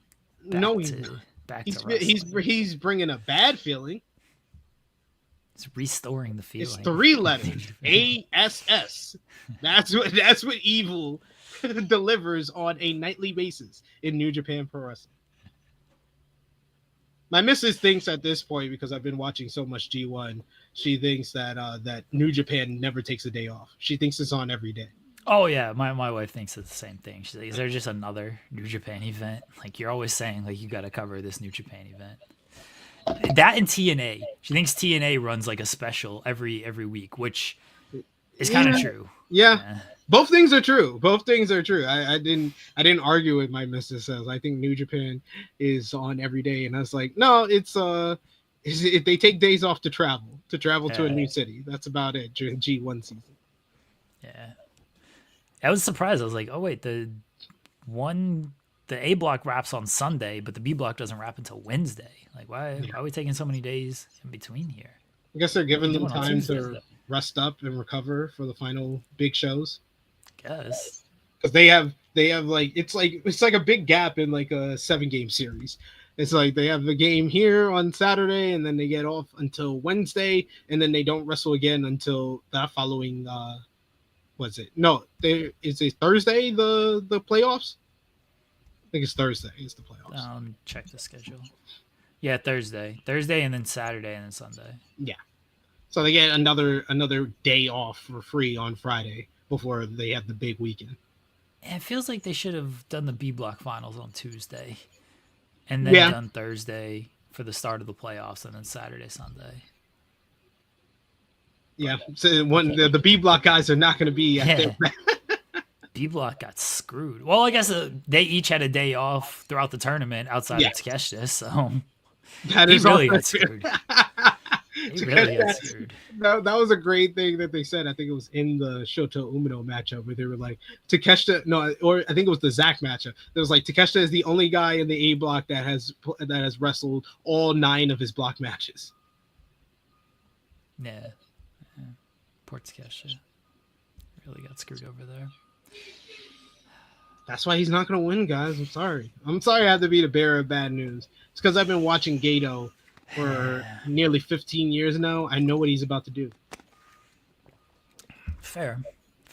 Or maybe I'm jinxing it to go the other way. Who knows? Are you emotionally hedging I'm here. emotionally hedging. Yeah, My heart wants to respect go that. with Takeshita, but my head is telling me this is Gato, SP3. Ren Narita's winning this matchup. You are setting yourself up for failure and disappointment if you go in feeling that Takeshita's got this one. I respect it, honestly. The emotionally hedging, as someone who emotionally hedged a lot in the playoffs, I completely respect that. All right, so I said I would mention this at the top of the show. It's in the description. So Peter Rosenberg made some comments regarding press conferences, which fine. I'll get his actual comments. Let me pull them up here because I don't want to, misrepresent what he said. And as I always say, listen to the podcast yourself and or read the article. I always prefer listen to the podcast yourself. You'll get a better judge of what was said there. But Rosenberg, who is part of the post-show panel with WWE, says when we would do those post shows, we're all hyped up talking about what happens, and then it's like, hey, we're gonna throw it to the press conference, and then it goes to a quiet room inside where like 20 people. It's awkwardly pretending to be media. If you talk about aura, no aura, it completely killed the show. It just ended up sucking the air out of the room. He said that the new format is more entertaining. At the moment in which fans really want to hear and talk about wrestling is after the big event. So the post show, feeling like a countdown show, makes way more sense.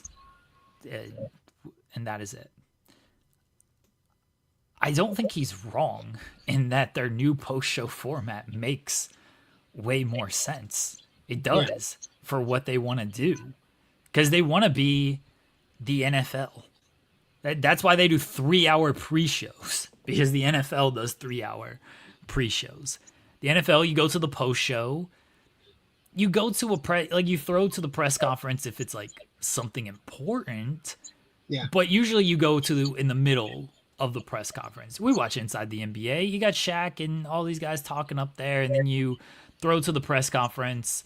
Those press conferences are like 5 minutes, 10 minutes with the players and coaches. And it's quick of ask your question, give your answer, get out there. That's it. I think the wrestlers handled the post shows relatively well because they would just do character work. I know people didn't like that, but that's what they would do. I always praise Naomi. I thought Naomi was fantastic. Naomi would blend a real answer and then I'd throw some character stuff in the end where like, I'm still the champ, bitches, and laugh. Like, but she did great with those press conferences. I think when Triple H does them, he started to do them well, but then he wanted to do a 30-minute, let me talk about how great the show was and praise the performers and praise my booking and everything. And it's like, that is honestly what kills the room. Yeah. Is like, we don't need him talking for 30 minutes talking about how great the show is. Because, him just going on in a silent room as the media just sits there waiting to ask a question, you're right, there is no aura with that. And I think that the real big moment for that was the whole reaction to the Cena R-Truth angle. But people tend to forget that Cena interrupted a Triple H presser. So the mood, he had already killed the mood in the room. And then Cena comes in and he tries to do this big angle thinking that the media is going to have a big response to it. But yeah, they just sat there and it's like, oh, that happened. Yeah. But I think that's what kind of killed the mood with things. So Rosenberg tweets. And then, his comments got talked about on Twitter because, of course, it got talked about on Twitter. Like, it's not that big of a deal to me that people talked about this stuff on Twitter.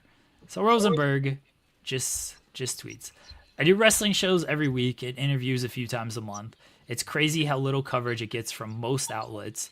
God forbid they mention the great work we're doing on Evolve, but if there's a chance to pull a line or two that has any controversy or make me look like a jerk, the dirts are on it.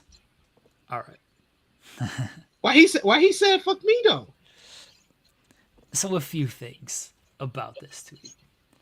I don't like the dirt sheet comment. And this is me probably being a little oversensitive and overprotective of these things. I can fully admit that and see that in myself.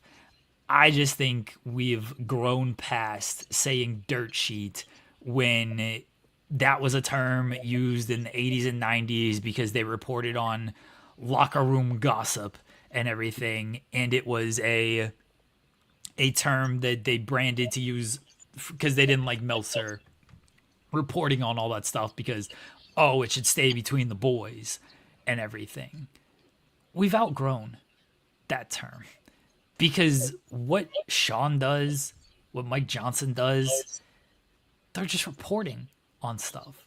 They're reporting on wrestling the same way Shams reports on the NBA, the same way Jeff Passan reports on MLB, the same way Adam Schefter reports on the NFL.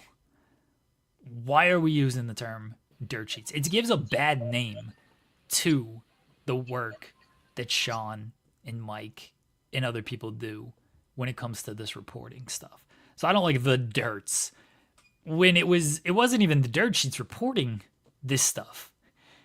You said this on a podcast. This isn't some like report. This is just aggregators saw the quote and ran that, and then engagement accounts took that, and then a bunch of people commented on it. That's not dirt sheets doing anything there. This is the same way any other website runs an aggregated report and people comment on it. It's an old term that people want to use to try to discredit actual hard work. And we should move past it. And I would have preferred if Rosenberg, who is in the media, who has his own radio show, who's been doing this for a long time,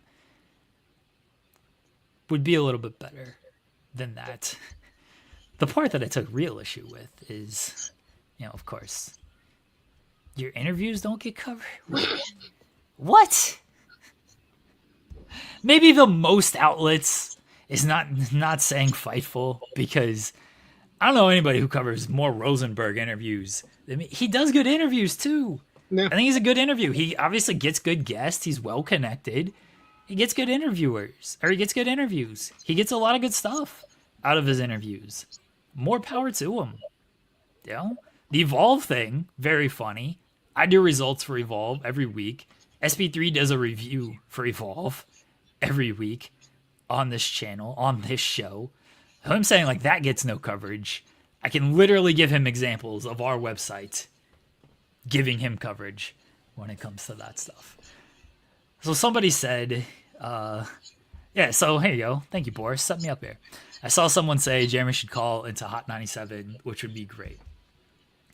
I quote tweeted that, and I was like, I would 100% welcome Rosenberg on this show to talk about his press conference comments, talk about Evolve, talk about the new Jit album. He's a hip-hop guy. We could talk about that.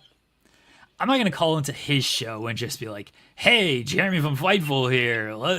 Why'd you say this? I don't think that's very respectful of his show. And I think that makes me look a little bit weird, honestly. And I don't want to do that. But I invited him on this show, and we would love to have him. He messaged me back. He replied publicly and said, let's do it. I replied publicly. I said, hey, we're live 10 a.m. Eastern to noon Eastern every weekday. Shoot me a DM. He shot me a DM. We are in talks for Peter Rosenberg potentially appearing on this show, and we will talk about things. So we haven't locked anything down yet. Obviously, I will keep everybody abreast of the situation when more is known, because we're obviously, if we do lock something down, we will promote it, and hopefully it doesn't fall through or anything like that. But I respect that he's like, hey, let's do it. Hopefully he follows through and wants to come on. I don't have anything against Rosenberg. I really don't. I don't know him. I know him from his persona on the WWE post shows and the stuff he says. And I get He is paid to be there. He is paid to say great things about WWE. He is paid to maybe have a contrarian opinion with some stuff. But he is paid to do those at a show that is scripted entertainment. He's not reporting on the real happenings that are going on. And I understand that aspect. Look, more power to him. Get your money. Like, I got no problem with people getting their money. But I'd have him on. We can hopefully have a good conversation about what he meant with the press conference comments, and I'll let him know how I feel about dirts and dirt sheets and just that term in general, because I do think it is an outdated term used to discredit actual work of people. And we can talk some hip hop. We can talk about clips, talk about Jid, talk about anything like that. We can probably talk some basketball as well. That's true. Yeah, because he's been on ESPN lately. We'll see. Again, we've sent a couple messages. Haven't locked anything down. We shall see if something happens here. I'm looking forward to that. Keep everybody. I'll keep you a thigh follow with instead of a breast of the situation. You need SP3 and Joel on for that one. They both got the like. You get a New Yorker and a Jew. I don't want to just have him like, oh, there's 3 people on this show. Like, I don't want him to feel attacked. Nah, I'm gonna be on his side. He's from New York. Despite me having different feelings for him, that's my obligation. I don't want him to feel attacked in any way. I'm not welcoming him onto the show to attack him in any way. I think that's a disservice to our show and a disservice to our audience as well. Let's come on and again discuss the things that I think need to be discussed based on his comments, and we can do that. We'll probably find common ground on a lot of stuff, honestly, and then we'll probably end talking about the lighter shit as we typically do on this show. And who knows if it'll happen? You know, I try to set up a lot of things that don't happen on this show. If people only knew the stuff that I try to set up that just like goes nowhere, and how like disheartening it gets for me of like, man, I'm trying out here, folks. I'm trying. Tell them we can talk our top 10 greatest rap albums. He'll probably have dissenting opinions on that, but I would like to hear his. I think it'd be great. We'll see. Yeah, we can talk about NFL and NBA with Rosenberg. That's true. Fantastic. Yeah. Great. He's probably a Knicks fan, so I won't enjoy it that much. I mean, if you're a Knicks fan, like, what are you gonna say? Knicks fans are convinced they're winning the championship this year. Yeah, they're very much convinced. Yeah, they're very much convinced they're winning the East, but I think they're actually convinced they're winning the championship this year, which I think is a little too far. I think they are the favorites to make it to the Eastern Conference Finals and probably to the finals. I think they're going to be a 60-win team. 60 wins, 60. Really? Okay. I mean, they're going to beat up on a lot of bad Eastern Conference teams, and they'll be good in that aspect of things. 60 wins is a lot, though. We'll see. What'd they get last season? They were.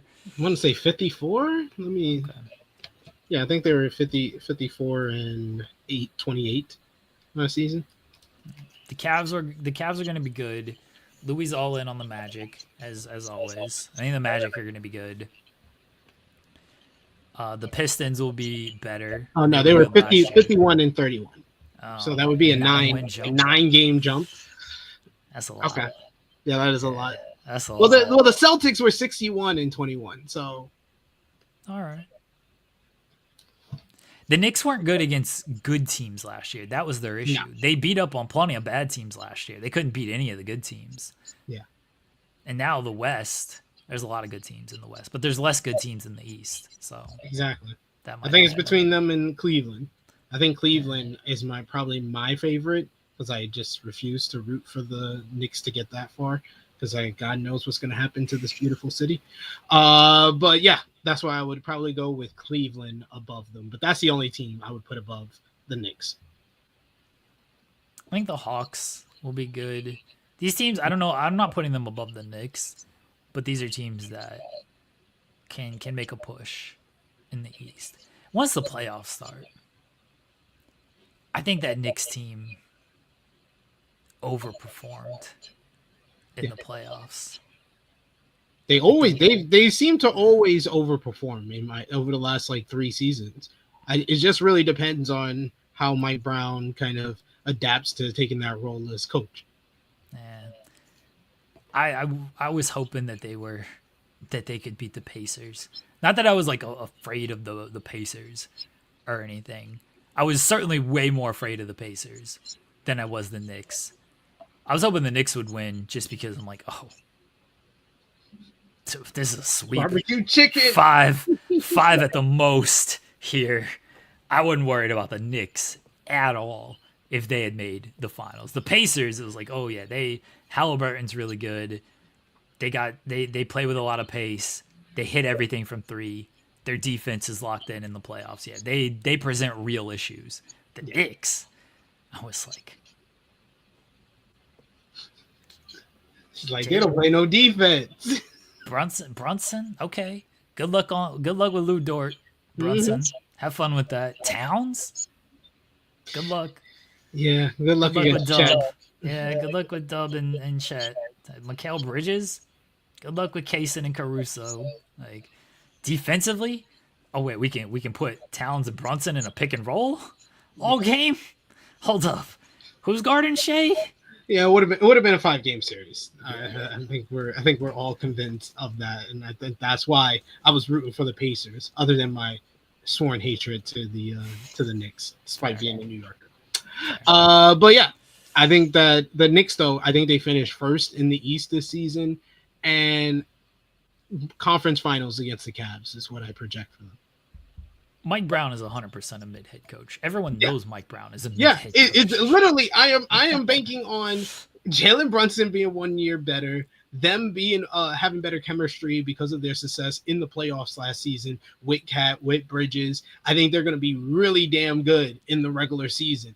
I just don't think in the postseason they have enough, and I'm not sure of their coaching decision that they're going to make it to the finals. If this was Tibbs, though, I'd be convinced. I'd be on the train. They're going to make it to the finals. But because of the decision to let go Tibbs when he had gotten so much great progression every season that they were en route to make it to the finals with Tibbs, I think that is going to be the thing that knocks them back a bit. I see the Cavs taking a step back in the regular season and being better in the postseason after another year of experience and how well they did in the regular season. And especially they don't have to face a team like the Pacers that just capitalized on all their disadvantages. So I think that they're gonna have a better time. I have them making to the finals for right now.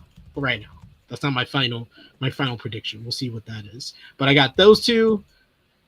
I'm not saying they're going to be this high, but I'll take a flyer on the Bucks. I think the Bucks are going to be top 6. I could see them at 6, but I think they're going to be top 6. And then probably the Pistons and Magic. I think I really like the Magic. They're going to be the Desmond Bane trade fixes a bit of their issues. Still maybe need another ball handler, but Bane's going to help in that regard. And if they do end up finding another ball handler, they'll be really scared. I think Paolo's going to take a leap as well.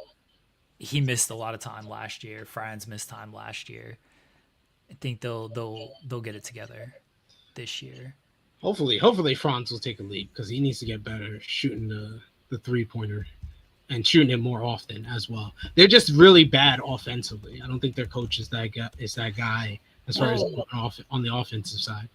That's where you got to get a guy who can actually run the offense. Yeah. Franz isn't he doesn't have a problem shooting the three. Like he took 6 threes a game last year. Problem is he shot 29% Yeah. from three. That's where they gotta figure it out. Yeah, I think Desmond Bain is gonna fix a lot of their issues in terms of creating his own shot and creating shots for others. Is he gonna fix all their issues? Probably not. That's where I'm sure they're hoping Bancaro fixes some things there. The 76ers are a weird team because, I'm not having any type of faith in the 76ers on, which is fair, until here fourth. which is fair. I mean, Embiid hasn't proven he can stay healthy. Paul George hasn't proven he can stay healthy. Until they do prove that, why should anybody have faith in the Sixers? I think on paper they have a good team. You had Embiid. Maxey. Yeah, you have Maxey. You had the rookie who was playing really well. I forgot his name. Apologies.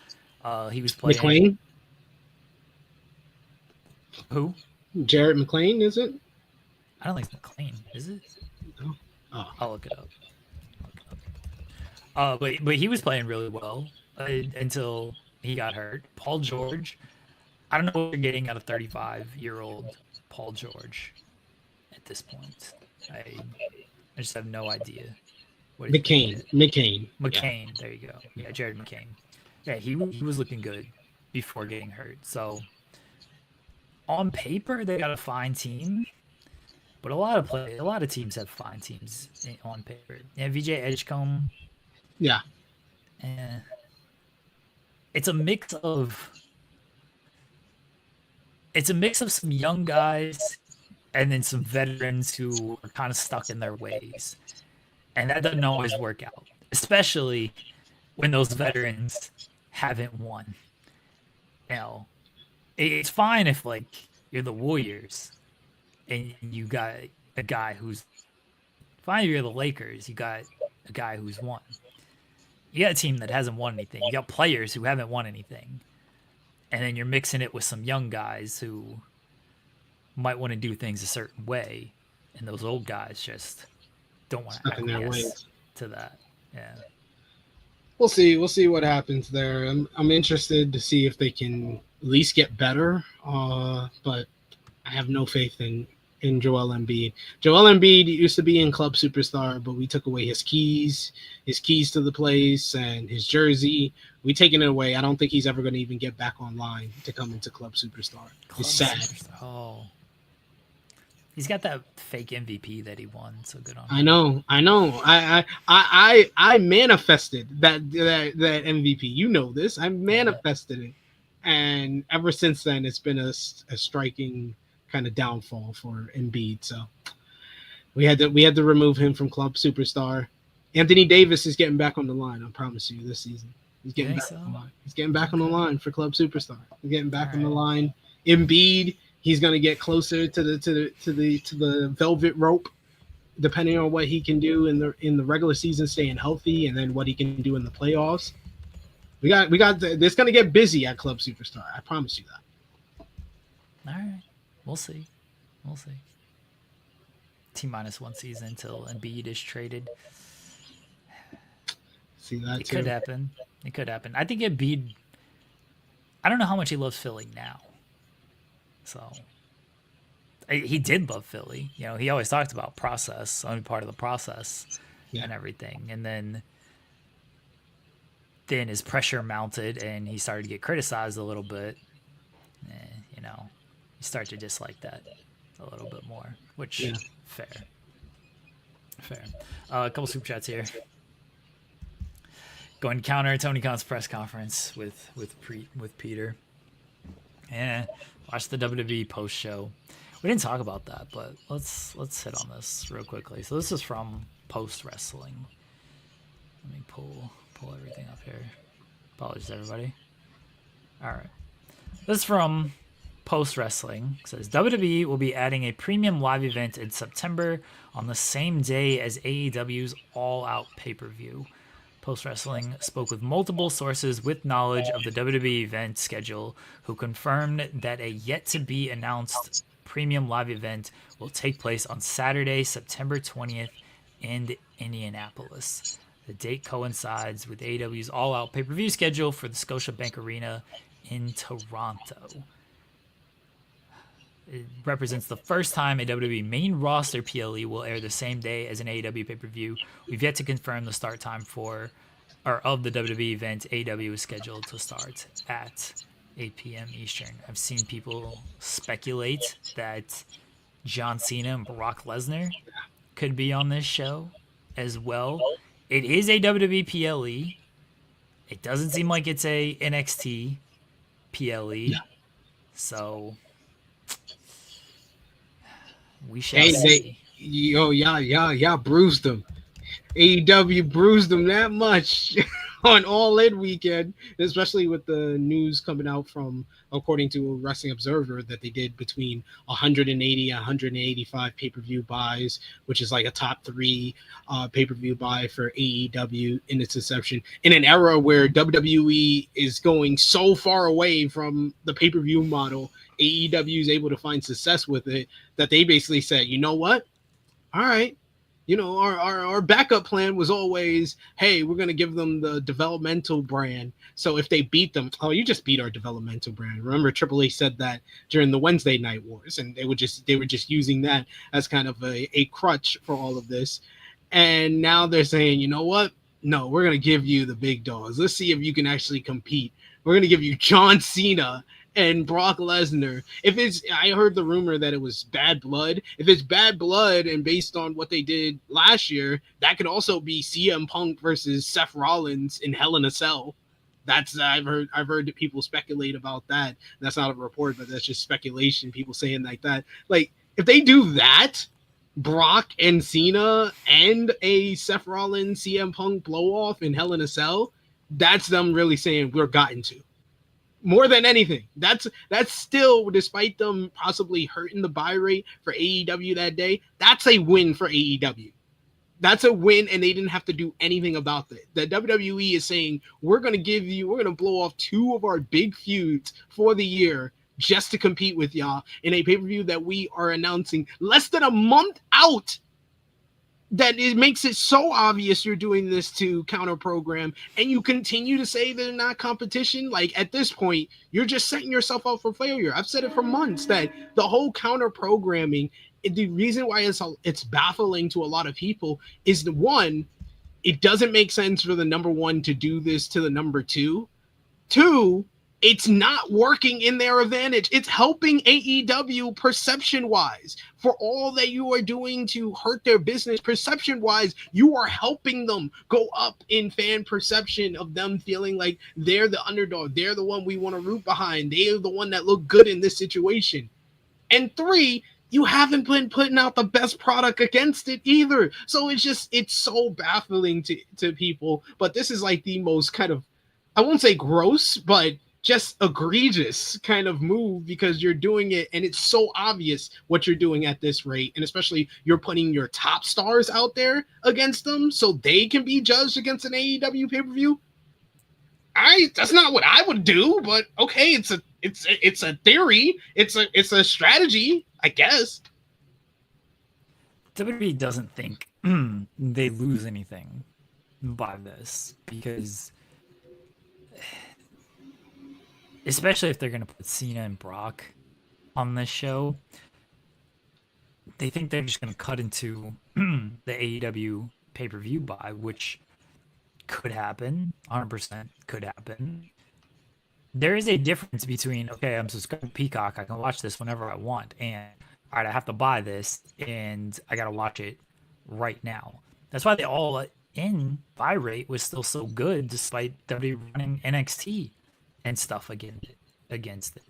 Because people are going to spend money on something, yeah, they're going to watch that over, hey, I can just watch this whenever. This has been my argument for Netflix, and why Raw hasn't been as must-see for a lot of people. It's on Netflix, I can just watch it the next day, or a day later, or 2 days later, and then you forget about it, and then maybe you're not watching it at all.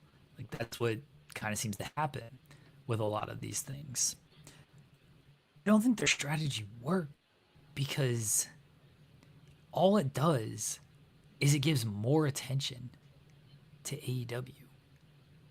And for some reason, they don't seem to comprehend that. No, Because they're doubling down on it. It's so weird. And I understand, like I said this with the whole Brock Lesnar situation. WWE is at the point they don't care about PR and fan perception anymore. They're so successful to almost their fault of they just have no type of like self-awareness when it comes to that type of stuff, or they don't want to have self-awareness when it comes to that type of stuff as far as PR attention and criticism and fan perception and all of that. They have no time for that. They're just worried about the bottom line at this point. But like these type of moves, you're putting a bigger spotlight on your competition by doing it in this manner. this is what I said going into All In is, oh, you're running Goldberg's last match, you're running Evolution the day after, you're running an NXT show. Yeah, your people are doing media for that stuff, and you're doing well with that. You're talking to people, and you're talking to Variety and Hollywood Reporter, and you got certain people talking to certain outlets. But sometimes those people are asked about AEW. It's like, hey, there's another show going on there. Or sometimes if you look at that stuff and you see, oh, this person's doing this media for this, and you're just searching for wrestling, oh, there's another wrestling show running at this time as well. So you're giving that attention. I'm not saying all those people are converting into buys and all this kind of stuff. I don't think that's the case at all. I think All In drew very well because they built it very well. And people wanted to see that show. But you're still just giving it attention by doing media at the same time. They think, at least my perception is, they think they're burying them in the media because, oh, all of our talent is doing this media. So everybody's paying attention to us doing this media, and nobody's paying attention to them doing this media. When the reality is, if there's more media to consume, it'll be consumed, and people might just stumble upon, oh, John Cena's talking about this? Oh, let me Google John Cena something. Oh, wait, there's an AEW. Adam Copeland is wrestling on this show. I remember Adam Copeland. He used to be Edge.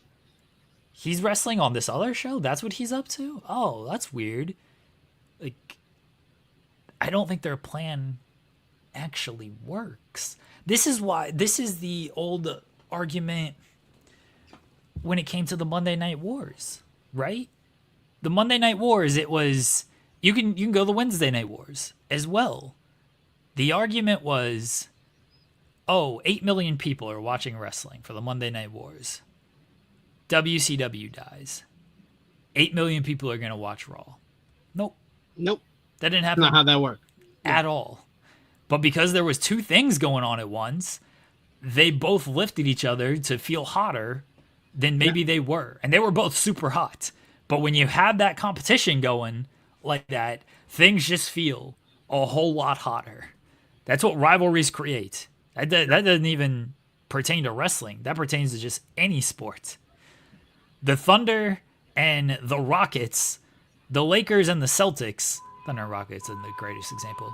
The Lakers and the Celtics is going to do a better number than the Celtics and the Hornets. Because one is a rivalry that has gone on for years, and the other is just a random game that no one really cares about. It's just a show. That's just how it works. So they are feeding attention to AEW by doing things like this. And that's what they did with the Wednesday Night Wars to an extent.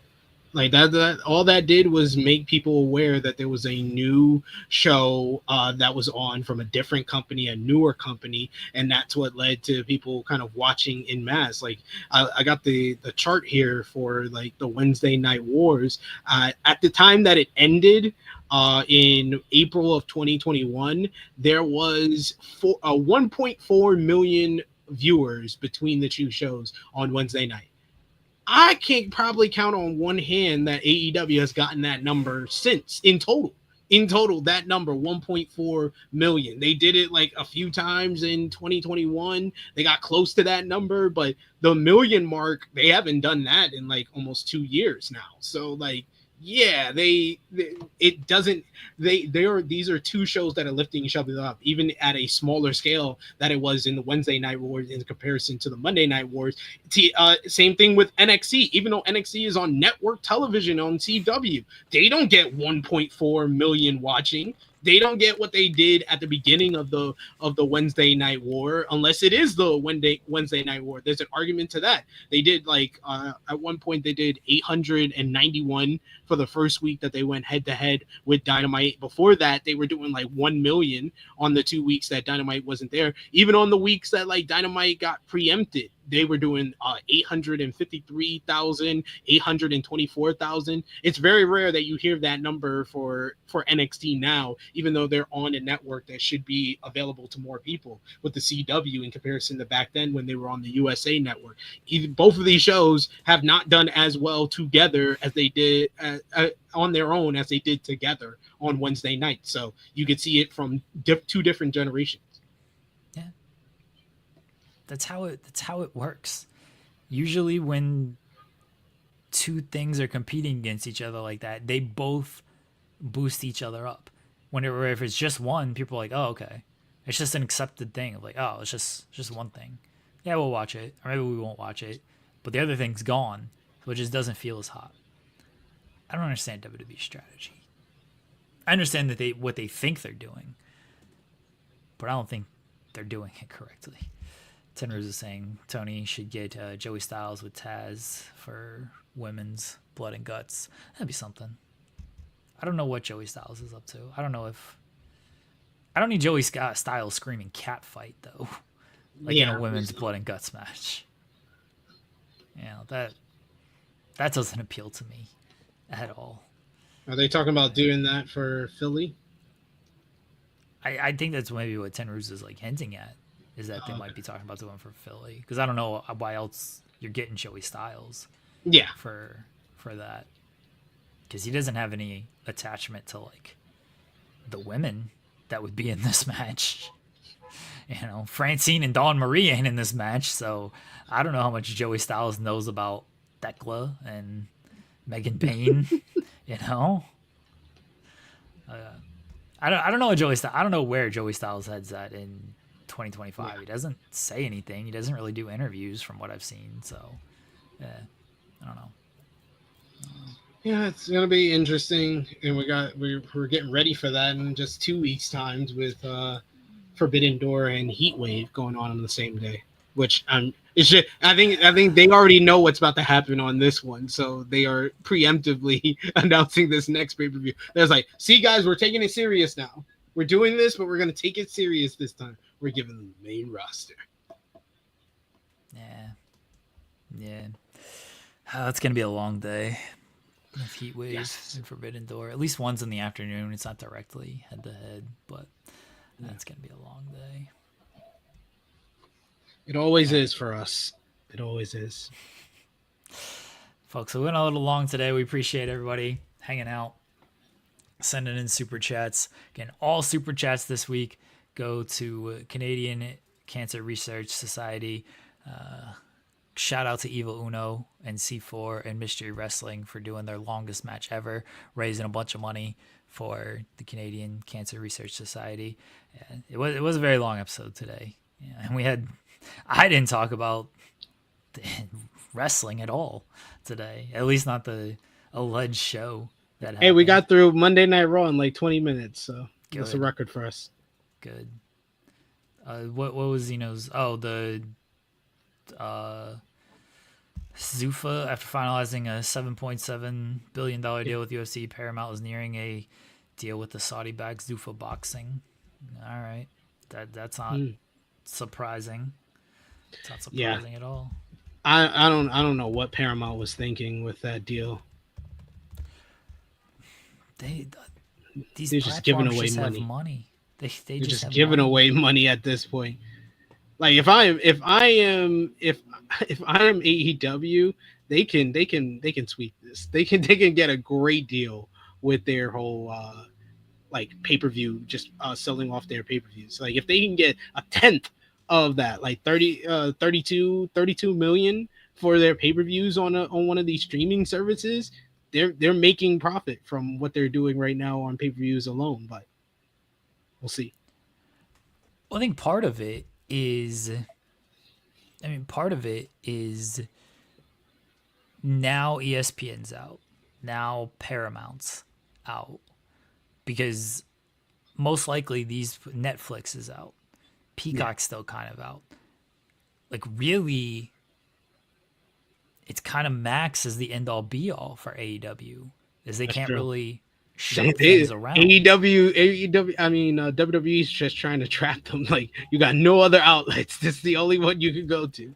Yeah, and Max, I mean, how negotiations work, they're gonna be like, well, you can't really go to another platform, so they might be able to offer a little bit less. But look, they just signed the new media rights deal. They ain't going anywhere for a while anyway. So Yeah, it's not like this is, oh, we're going to go somewhere. They're on Amazon Prime with their pay-per-views now, or they're at least on Amazon. I yeah, don't know how Tony feels about the pay-per-view model, because as SB3 mentioned, they're still doing well yeah. with pay-per-views. Like they just did their fourth biggest buy rate with All In. And unlike the previous shows, which had something, because their biggest buy rates are, I think, All Out, the Punk show, Punk's return match Yeah, against but Darby. it's all out 2021, all in 2023, and depending on where all in Texas go, it's going to be that or Revolution Yeah. 2024 at fourth. So All Out had Punk's first match back. Pretty big deal. Yeah, All In, the original All In, Wembley Stadium, again, historic kind their of biggest deal. show ever. Revolution was Sting's last match. Pretty Yeah, big deal. This All In was, okay, their first US stadium show. I mean, you can count Grand Slam Grand because Slam that's, one. yeah, Yeah, yeah. But this was their first stadium pay-per-view. yeah. But this didn't have any special of like, it's this person's first match back, and however it's this person, a legend's last match It was type of built thing. on like a big three, the three main events. It was Yeah, built on Hangman and Moxley, which is the culmination of the Death Rider story and Hangman's redemption arc. They had the Okada Omega is probably the biggest thing that you could say, and still that like in a lot of people's minds a couple of weeks after this event, it's like the fourth biggest thing on the show because you had Tony and Mercedes in their big matchup. You had the Bucks versus Swerve and Osprey. Like, yeah, I would say out of all those matches, the one that you could say, okay, this pushed it over the top or is a special feel is Okada Omega for the first time in the States. yeah. But the point is, all of these matches were just strongly built on their television show, not having, again, a big historical significance outside of, as you said, Omega and Okada for being the first time in the United States. So I don't know how Tony feels about the pay-per-view model, because their pay-per-views do pretty well. Some better They're than just gonna be others. they're gonna be the last one standing because UFC is moving off with this deal. WWE has been moved off pretty much since the inception of WWE Network, even though they were still on pay per view during that time until they went to Peacock. And then boxing, they rarely have shows. Like as far as like combat sports or sports entertainment, there be the only game left in town that's really actually doing good and doing great now, like consistent on pay-per-view. Like even TNA, who still does, but they're doing like TNA plus really. So even it's still AEW. Boxing has now gone to, I mean, Jake Paul fights are on Netflix. Netflix. They still The have the Canelo fights zone. on Netflix. They still have the zone pay-per-view with some of the fights. Yeah, the Canelo Crawford fight coming up, which would probably have been a big pay-per-view fight, just on Netflix. So boxing has gone away from that model. I think for ease, AEW, if their events are just part of the Max deal, that would be great. Makes it easier for me because I just have Max and I don't have to pay extra for AEW pay-per-views.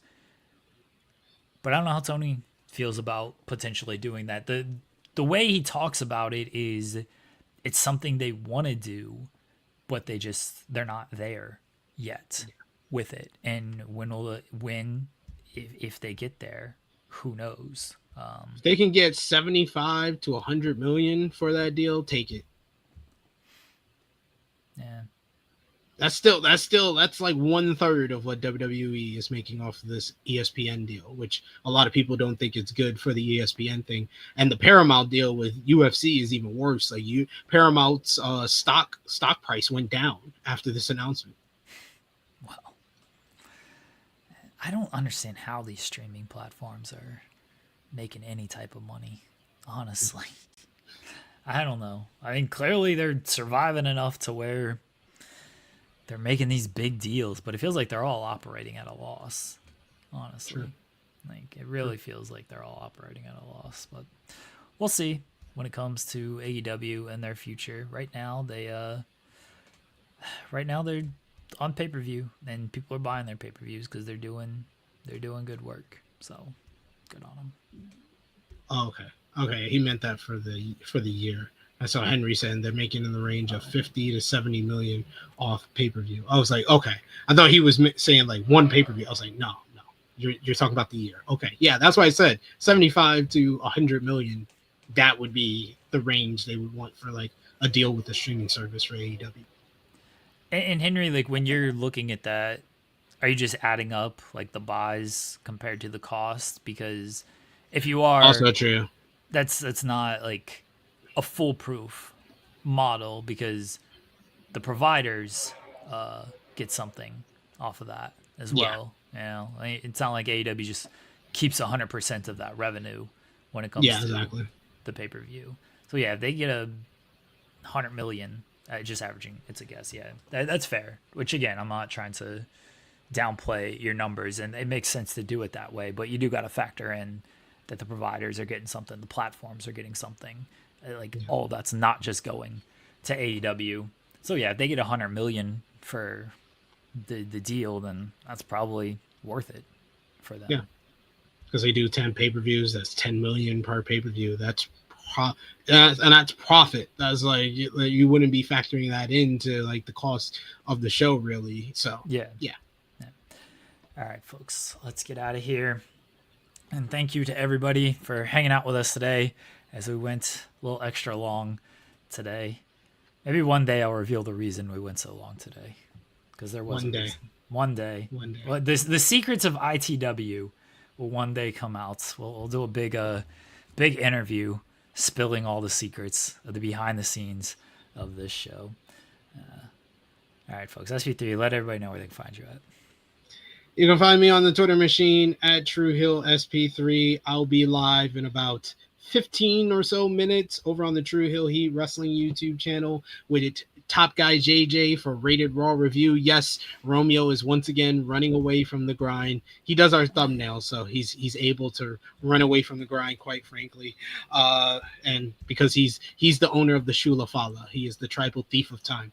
But yes, we're gonna talk some Monday Night Raw. We'll break it down a little bit better than me and Jeremy were able to on today's show. Even though you got thorough breakdowns of the NBA and AEW media rise, we got the UFC financial. We had I don't think we talked about the Seth Rollins lie story and how that PW Insider story, but you were reading stats at that time, so you didn't even bother for what I said. Oh, do you want me to bring this up? I thought it was a fun story to bring up especially because of how they started Monday Night Raw last night with them being like Naomi's not medically cleared, and I was like, now you're just forcing people to question if she's actually injured or not. I gotta find this story. Oh, okay. Is it from PW Insider? Dave Shear? Yeah, but is it the Dave Shear thing? I think it was a PW Insider Elite story, if I'm not mistaken. Sure. Like, I'm on PW Insider Elite, but, like... Yeah. This is Dave Shear's comment. Naomi update. There's... there's that. Naomi was apparently backstage last night at Raw, so she was I got it here if okay. you want me to read. All right. So yeah, it's a PW Insider Elite story that says there's reportedly unhappiness within WWE over Seth Rollins' worked injury. It says obviously WWE can lie to anybody they want. They certainly lie to a lot of people. It would appear during the Seth Rollins situation, much of which has left a very unhealthy flavor in the mouths of a lot of people who work behind the scenes for the company, as well as talents who are in-ring performers. I just want to know where this is. Like, are you reading that from PW Insider? Or are you reading that from an engagement account? I think that's an engagement account, Okay. but it's one of the ones that I would trust. All right. I mean, maybe Mike said this on one of the radio shows. If that's the case, then obviously I'm not going to listen to a radio show on the air because there's no like actual story on here. Yeah, it's just again maybe if it is, I can't find it. I don't see it anywhere. So maybe it was what Mike said on the air, and I haven't listened to that, so I don't know. And that's the risk you take when it comes to this. We talked about it leading up to this. Is if you want to try to work people with things like this, all right. I don't mind that they try to do this. I don't. It's part of wrestling. Cool. But you kind of play a dangerous game when you do this, and now then you announce an injury with Naomi. And it's like, okay, well, is she really injured? Like, what's going on there? Then if somebody else get hurt, are they really injured? And again, how does the talent feel about that? That's for Triple H to deal with, and that's for them to deal with. I've heard some talent say like, oh, so great, like they even fooled me, and cool. Yeah, I'm sure some people did think it was great. Maybe there were other people who didn't feel it was. Yeah, I know. So Nikki great. Bella has came out and says that she likes that type of stuff. He worked her. He was talking about how he didn't know it's a knee again, so he didn't know how long he was going to be out, and she got worked by it. So I know that it's you're going to hear both perspectives in regards to that, but it just, as a viewer, for me personally, it has made me question now injuries that I probably otherwise wouldn't have. Yeah, yeah. Tenruz saying you were waiting for Rosenberg. No, we were not waiting for Peter Rosenberg. If we get Peter Rosenberg on this show, we will nail down an actual time and promote it. We're not waiting for Peter Rosenberg. I will confirm that much out there. All right. All right, you did plugs. Anything else? Do we need to talk about anything else? No, that was all. Okay. I said, do you want to go to 1 o'clock? Do you want to go an extra 7 minutes here? I don't mind. What, you want to set the? No, you guys already set the record. Yeah, over 3 hours. over 3 hours. Yeah, I'm not gonna do that. We will do a 24-hour stream at some point. I promise you, we will. And we're gonna call it the Busted Open 24. Yeah, that's what we should call it. Honestly, really Busted Open 24, where we do a 24-hour stream. You're gonna have C-suite at one point. You're gonna have all the bits, but it's gonna be over a 24-hour period. I don't know what a 24-hour stream would look like. It would have been easier when I'm in the UK. Yeah. Because then I could just jump on as you guys go to sleep. Yeah. I'll get McCarthy to come on early. Oh, he's a coward. He's not going to be on this show. McCarthy would come on for me. He would be on the show. That's probably true, honestly. He's still cowardly. Yeah, I'll get McCarthy. What's Sat up to? Sat, yeah. Get Sat up in here. Yeah. I can see if one of the Rest Things guys is available. We're going to have the UK time on lock. Early morning UK time. Until Jeremy and Joel come on for In the Weeds the following day at 10 a.m. No, I would do the whole 24-hour stream. You It'd would? kill me. You're a maniac. I'm not doing that. I would do the whole 24-hour stream. I would come on when I wake up in the morning, or I would go until as late as I can. If I was in the UK, I would go until like I have to put my kids to bed. Go from the start of the show at it would be 3 p.m. in the UK until like 9, 10. I'll do the first 6 hours, 7 hours. Then I'll put my kids to bed, get some sleep, and then I'll wake up early and come on for the second day. I would go. I need a lot of like coffee and probably some energy drinks, and my poor lovely wife would have to bring me food throughout the day. You would only take breaks, and it would just be your camera off as you eat for 15 minutes. And then... Now I'm eating on air. I don't care. If I'm doing 24 hours, y'all just got to deal with me just eating food. Sorry. This is fair. That seems fair. Fair trade. The only break I'm taking is if I got to go to the bathroom. Then I will get up and turn the camera off and handle things. But that's it. Now I would go the whole 24 hours. Yeah. I would try. I'm not saying I would succeed in this. I'd have to get a lot of sleep beforehand and then a lot of sleep afterwards as well. But I'd be working throughout the day as well, so that like people would have to see me just kind of like working on stuff. I get the day off of listening to podcasts. That'd be fantastic. That I wouldn't have to listen to any podcasts that day. That seems like fun. Yeah, we would have. We get Sean for a bit. I'm sure Sean would come on. Yeah, I'm sure we could, get some friends on the show.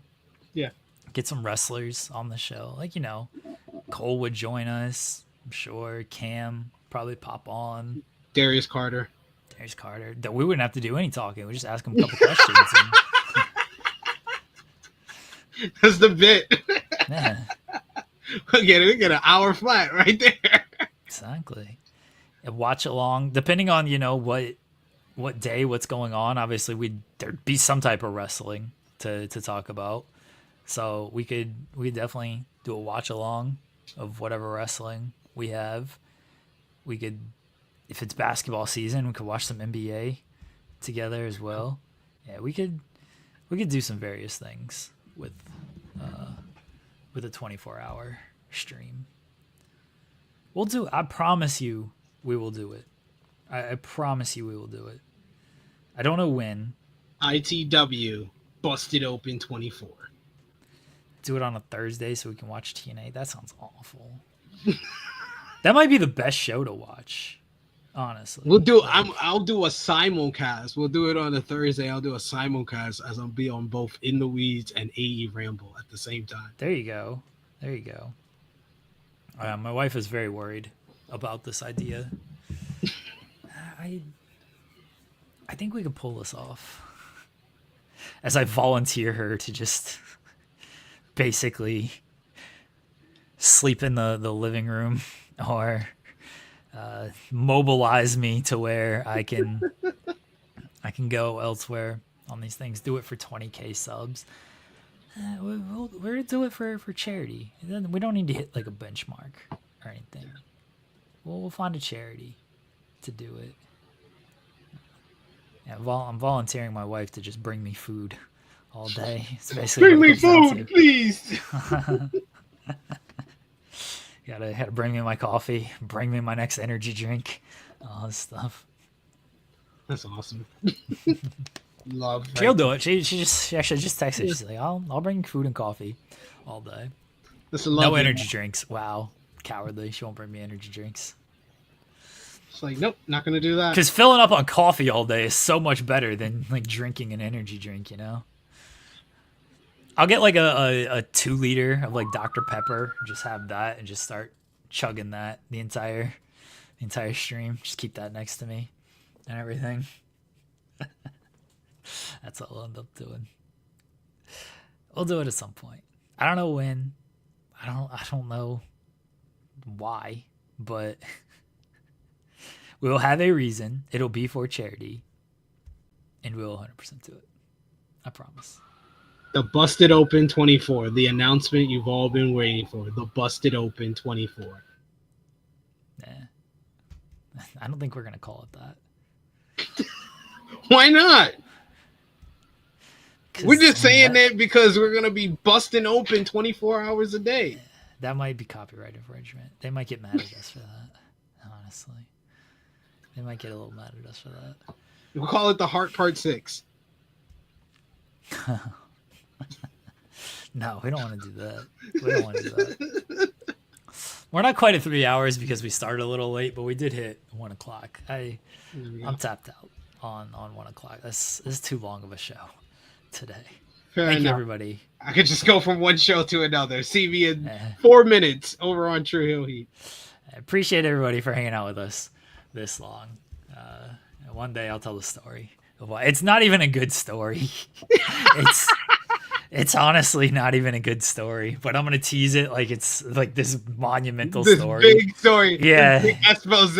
Yeah. It's really nothing. But in 2 weeks I'll give the real story like Goldberg and then never give the real story like he did too. It's been 2 weeks. It's been like a month since he did that fucking interview. All right, folks. We'll talk to everybody tomorrow. Bye, everyone.